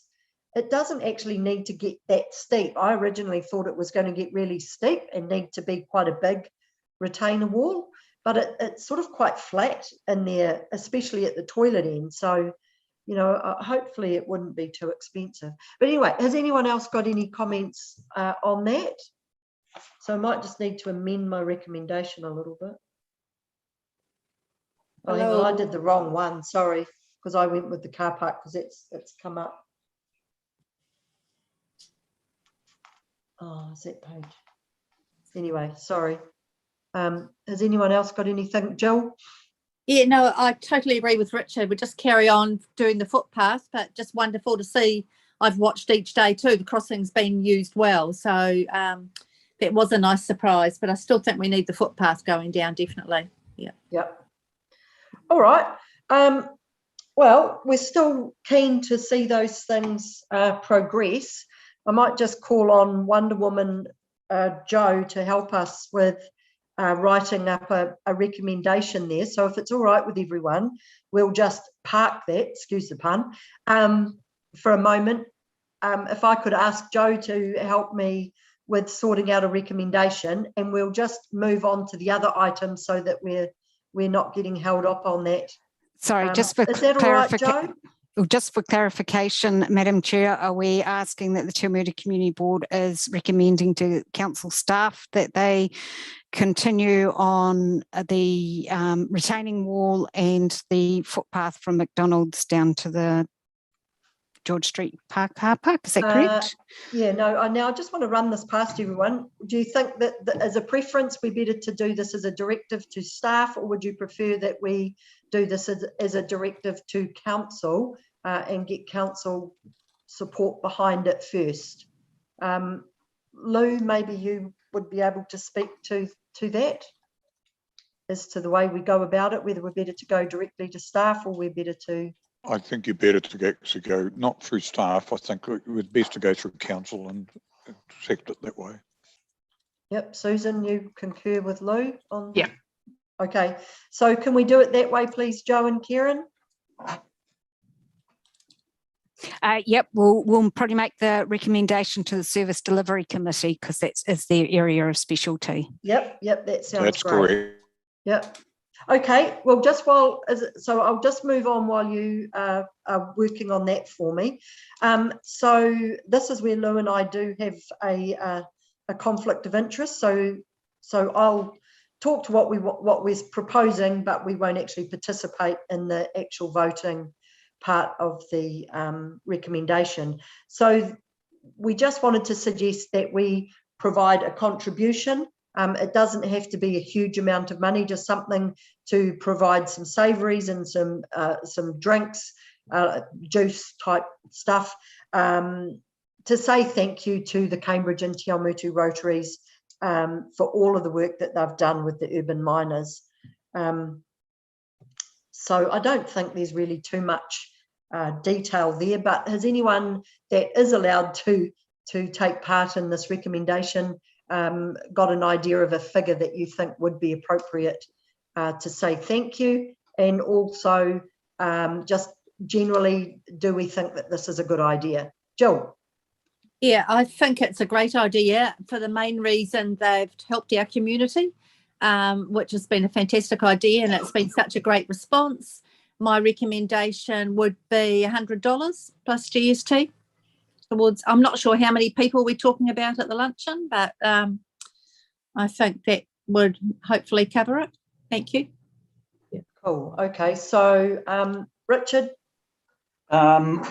I don't agree with it at all, because that's setting a precedent for every organisation that comes to support the next Christmas parade. You want to provide some morning tea for those people as well. Same sort of thing. It's not up to us to provide social activity. It is not our money to be given to something like that. If they want a sign, which has been discussed, that's more appropriate from my thinking. Okay. Yep. All right. Anyone else got anything further to add to that? Susan? Yeah, look, this is a tricky one because we all agree these guys do amazing work, and it fits exactly in the stuff that we've been pushing for a number of years now. And I think between most of us here, we've helped them out on their collection days and stuff as well. So as much as I love the work that they're doing, I actually feel that the comments that and points that Richard has raised have merit. And that's not to say that we lack gratitude for the work they do. I mean, Richard, you've been there doing collection days as well, so it's not as though there's any slight on that. So and I have to say, what I know of Rotaries, that they're not self-serving individuals. They do everything for the community, for the benefit of community members. So I don't feel that they would feel slighted if we weren't going to financially support by buying a couple of sausage rolls. And to be quite frank, $100 is not going to go far with the large number of people involved in the urban miners group. I feel that we're best to squirrel away that money and look at trying to encourage them to apply for something to do with the functioning of their service, and make things easier for them in terms of that going forward. Nothing wrong with sending them an email a letter, Ange, from us, and I'd wholeheartedly support that, thanking them for their contributions to the environment within our community and over this last few years. But I don't think at this point that it's appropriate to allocate money in order to buy a few sausage rolls. Sorry, so I know it sounds mean, but I just feel like that's the more sensible way for things to fall. Yep. Well, I'm okay with that. So we will take that off the table because Lou can't second it, I can't second it, and Richard and Susan don't support it, Jill. So there's no point moving that motion to see if it's going to be accepted or declined. So we'll just take that off. And can I ask, and I'm sure everybody on the board agrees, are you able to send them a letter on our letterhead, the community board letterhead, thanking them for all the stuff that they've done for our community, and wish them a happy and safe holiday? Because I think it's important to acknowledge the work that they do. Yeah, cool. And we do need to, not that we're going to do it now, but we do need to progress that sign that we said we were going to do for them and get, well, actually, oh no, we need to get some quotes and stuff first, but we probably need to get someone to get us some quotes on that signboard that we talked about doing for them, so we can get on and get that done, because that certainly would be a big help. Absolutely. And if you want to potentially make mention of that to them, I don't know how much they know what dialogue there's been in between us and urban miners, but obviously tag that into your comments by way of appreciation. I'll mention that on an enduring basis. And because I think it's going to be easier for them to get quotes, because they're going to know what they want on it. Lou, did you actually talk to them about that? Because I thought the last time we discussed this that you were going to mention that we were happy to support them by way of a sign for the big pricing board. Yeah, but the problem with the pricing board is that the costs actually vary. Sometimes they go up, sometimes they go down. Depends on the volumes, and this is why we print a sheet actually virtually every time we collect. So we've got variations on costs. I was thinking you could leave the price blank. And it'll list the items and is that what whiteboard kind of permanently printed, and then a whiteboard part on that side? Yeah. Sorry, Kieran, were you saying something? I was just going to say this is a bit more of an operational side of the things. Can we discuss this after the meeting? Yep, I suppose we can, but we're finished, so that's all good. Well, did you want to come back to that recommendation? We think we've managed to pull one together for you for the George Street car park. Karen. Yep, that the Te Awamutu Community Board recommend to the Service Delivery Committee that works continue on the George Street car park in Te Awamutu, which should include a footpath from McDonald's to the toilet and the continuation of the work on the retaining wall. It doesn't have to be a footpath. It can be could we add footpath or marked walkway? Or marked walkway. I mean, they may recommend that, like a footpath is the better option, but I just would especially like to see that, cars know that that's where people can walk, and it helps people show where they can walk. And it has worked at that, down where they've done that other one. Cool. Otherwise, all right. I've made that change so that it's recommending that the works to continue at the George Street car park, which should include a footpath or marked walkway from McDonald's to the toilet, and the continuation of the work on the retaining wall. Yep. Everybody, does that sound all right? Yep. Okay. So I'm happy to move that. So have I got someone to second that, please, Jill? Well, yep. Thanks, Jill. All in favour? Aye. Against? Carried. Yay. I'm quite excited about that George Street car park. It's been a long time. Right, so the next item on the chair report was in regard to the sharing shed wheelie bin.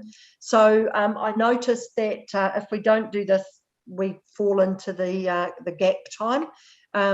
Yeah, and Jan said it's ticking along and she's still pulling out rubbish, and she's very grateful. She said the rubbish bins just made such a difference. So I'd just like to see us continue to do that for a bit longer without having a great big COVID lockdown through the majority of it. We kind of drew the short straw there. But has anyone got any comments about that, Susan? Through you, Madam Chair, I'm happy to move. Cool. No, I'm happy to second. Great. Richard, you were going to second it. Okay, so thank you, Susan. Thank you, Lou. All in favour? Aye. Against? Carried. Thanks, Susan. And then just in regard to the policy review, so we've got those coming up. So this wasn't so much an official recommendation, but it would really be very much appreciated if we can get out and talk to our respective people in the community around that gambling policy and the local alcohol. I mean, Lou, you're right in the thick of it with running pokies at the RSA. It'd be great maybe if someone that's your area of expertise, I imagine a little bit too, to have a look through that gambling and alcohol policy and just anything that jumps out to you. I know I've got a couple of things in regard to the local alcohol policy that I would like to raise, and I'd really love to have it actually considered as part of the information that goes out for the public to comment on. But whether that happens or it's still just as a submission, but in particular, it was around the location. So our location in our local alcohol policy says that the venue that's wanting to go in as a liquor store can't be within a certain radius of other types of shops or education places. And I just think that needs to be a little bit looser, because in the one that I went along to and put in an objection to, the kindy was right behind it. So, people parked by it, people walked past it. The fact that it wasn't right in front of it kind of seemed pretty sad if it had got through. It was another pun tonight, a blessing in disguise that the church that isn't currently there, being the Presbyterian St Andrew's Church, actually did narrowly fall in that radius, and that was what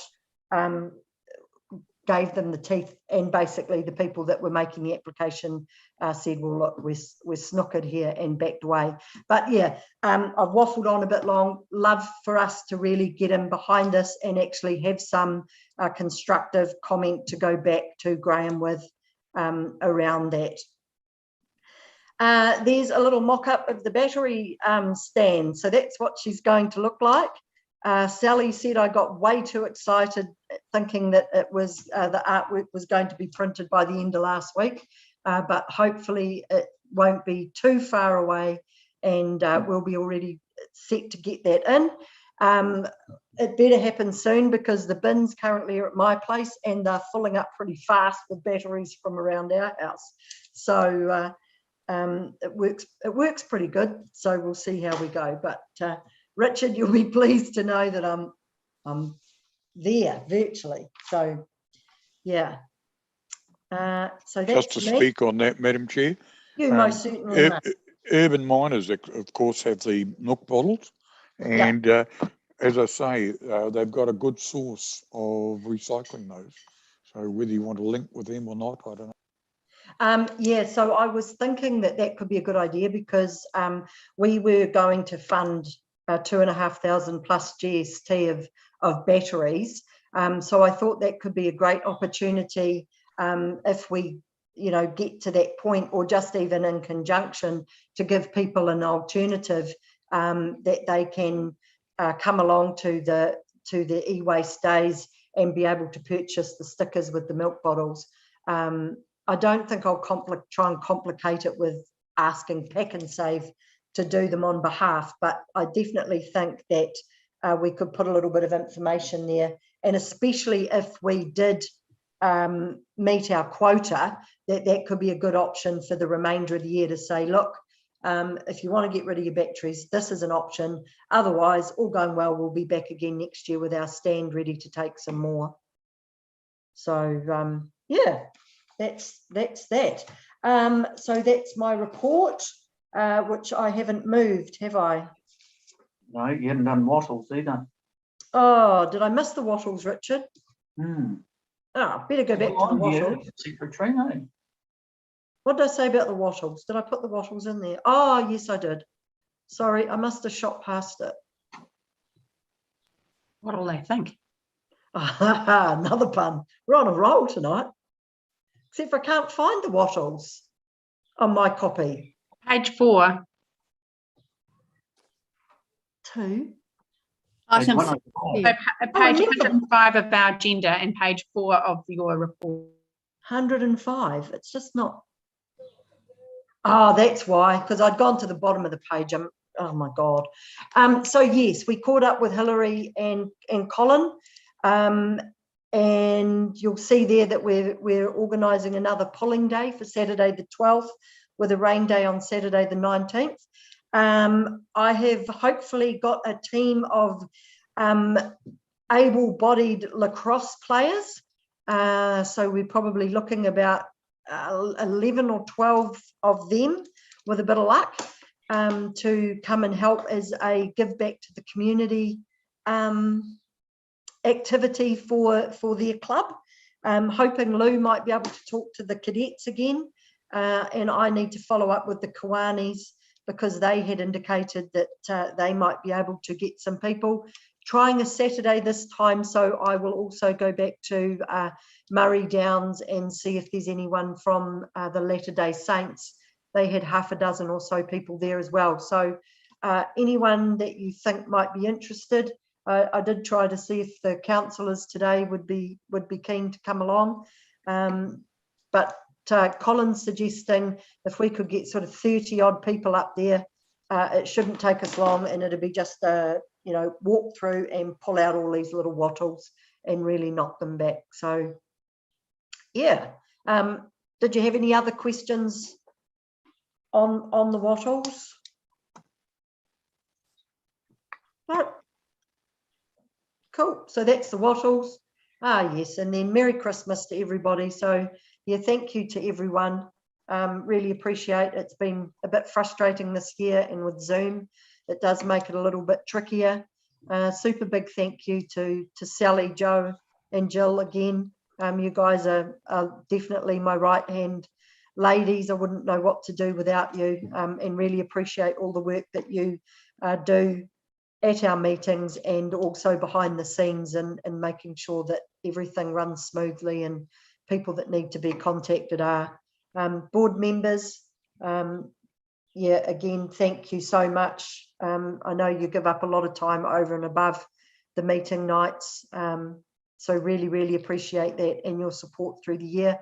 And a thank you to Gary too, even though he's not here again, for all the work that he did. So yeah, do have a wonderful, safe Christmas and summer holiday, and deserve your very well-deserved break with family and friends. So if I could recommend that my report is received, and get someone to second that. Is that your hand, Jill? Or, yep, Jill, yep. Thank you. And all in favour? Aye. Against? Carried. So I did forget something, didn't I? I always do. I'll do it. I'll put it through in February. It was just in regard to the condition of the track, and that budget. But that's something that would come through in the annual plan. But if you know, like, it'd be great to see us support that, because I just want to whip back there for a quick moment. Hillary commented that the budget for those guys is around about 14,000, and a fairly significant chunk of it goes towards pest management. So they do have a really small budget. So I do think that, especially in light of the condition of the track and things, that it would be a great opportunity to just get that increased. It doesn't have to be a significant amount, but enough to make sure that some of those annual maintenance or biannual maintenance programs can be completed, so that it stays tidy, that it's not doing water damage to the rest of the Mona. So you just put your thinking caps on for that. So sorry for forgetting that. I just spotted it. Through you, Ange. Sally, are you able to tell me that? So that pest management, is that largely possums, and or is it track? Animals and so flora and fauna, both. They have, yeah, they do have a bit of a budget to get rid of. Sally, correct me if I'm wrong, but if I've got this right from Hillary, there are some tree species that are weeds, identified as weeds. The brush wattle, even though it is a weed, it's not designated as a pest. Have I got that right? So the budget doesn't go for the wattles, but there are other types of shrubs and weed stuff. So weed spraying, actually, I think, which comes back to you guys, Sally, doesn't it? Under parks, doesn't it? The spraying.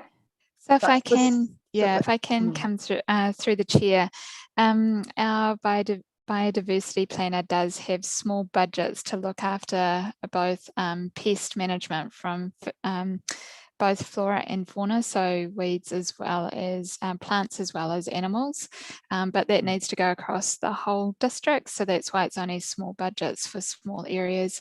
In terms of further detail, I haven't been in this space for a couple of months now, so can't give you much more than that, I'm sorry.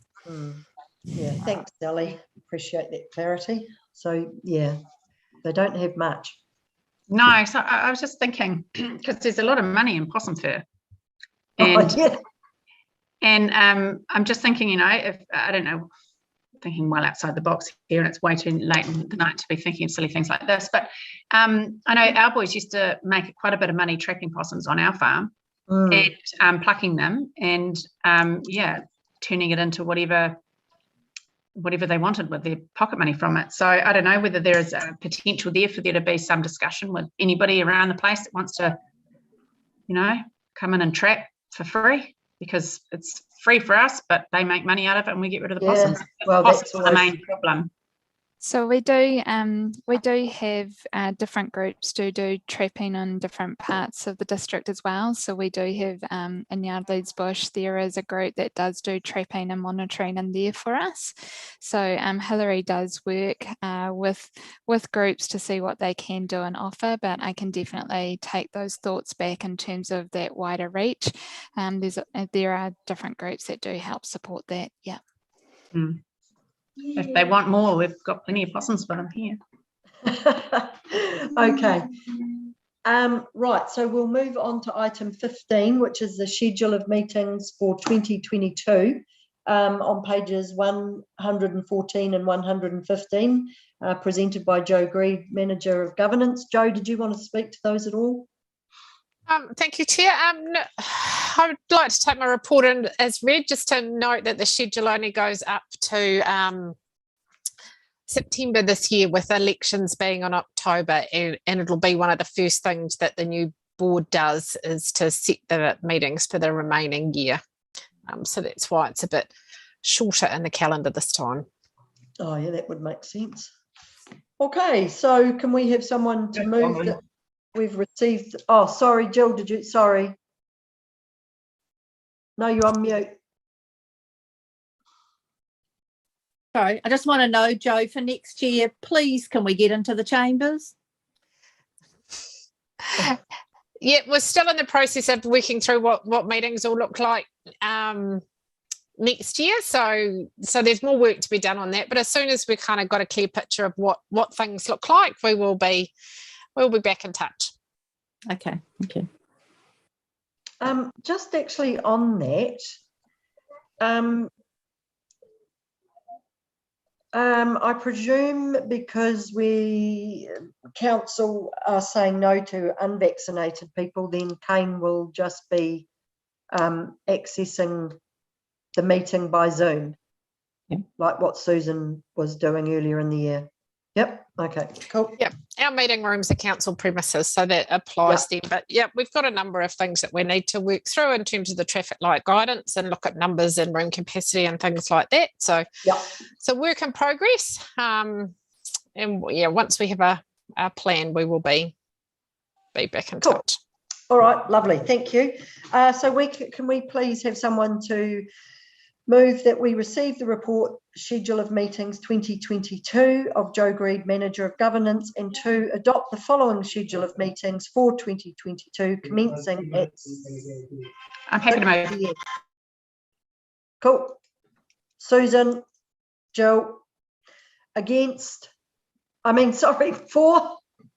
sorry, around the wrong way, against, carried. Righto.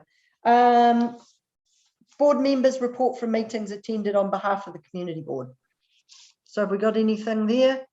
It's kind of a bit hard with COVID, isn't it, to get to see many people? No, I just have a couple of things, sorry. So one is I've talked to you about the warehouse car park.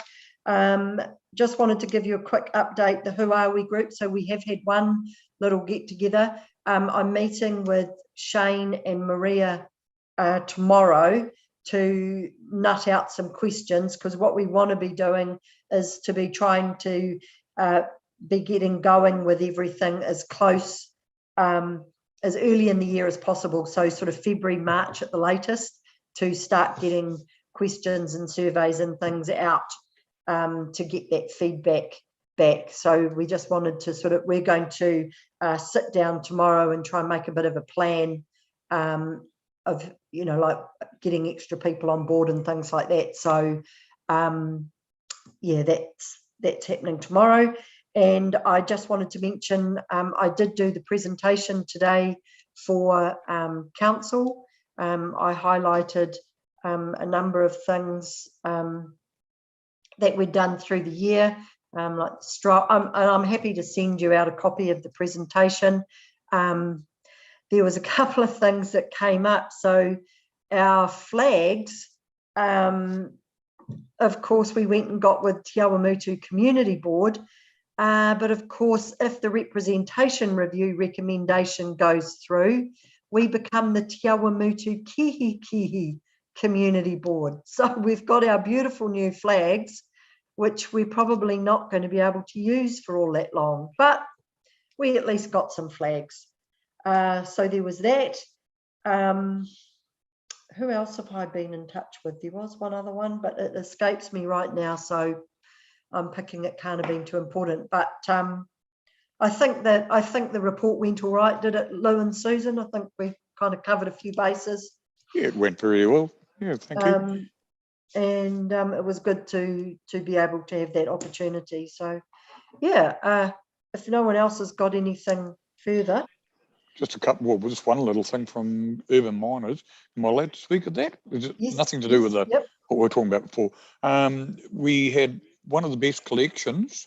Awamutu has actually done 2 of the best collections they've ever had. So yeah, I thought that would be mentioned. Again, And the other night, did you have another good one the other day? Yeah, we did. Oh, Very because I much was the same. expecting it to be light. No, we had cars, just exactly the same. And we're just under, well, over 3,000 actually, dollars. Oh, wow.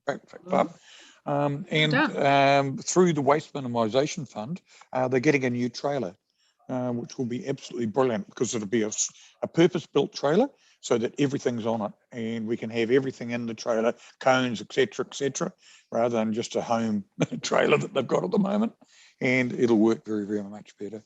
So and I've also allocated or been allocated the venue, that's TA Sports venue for the whole year. So no worries there. Oh, nice. All right. Well, I think that probably just about must wind us up. So, of course, oh no, we'll just discuss this afterwards, I think. I just wanted to remind us that we need to put down the 8th of February for our first meeting back next year for 2022. So if we've got nothing further,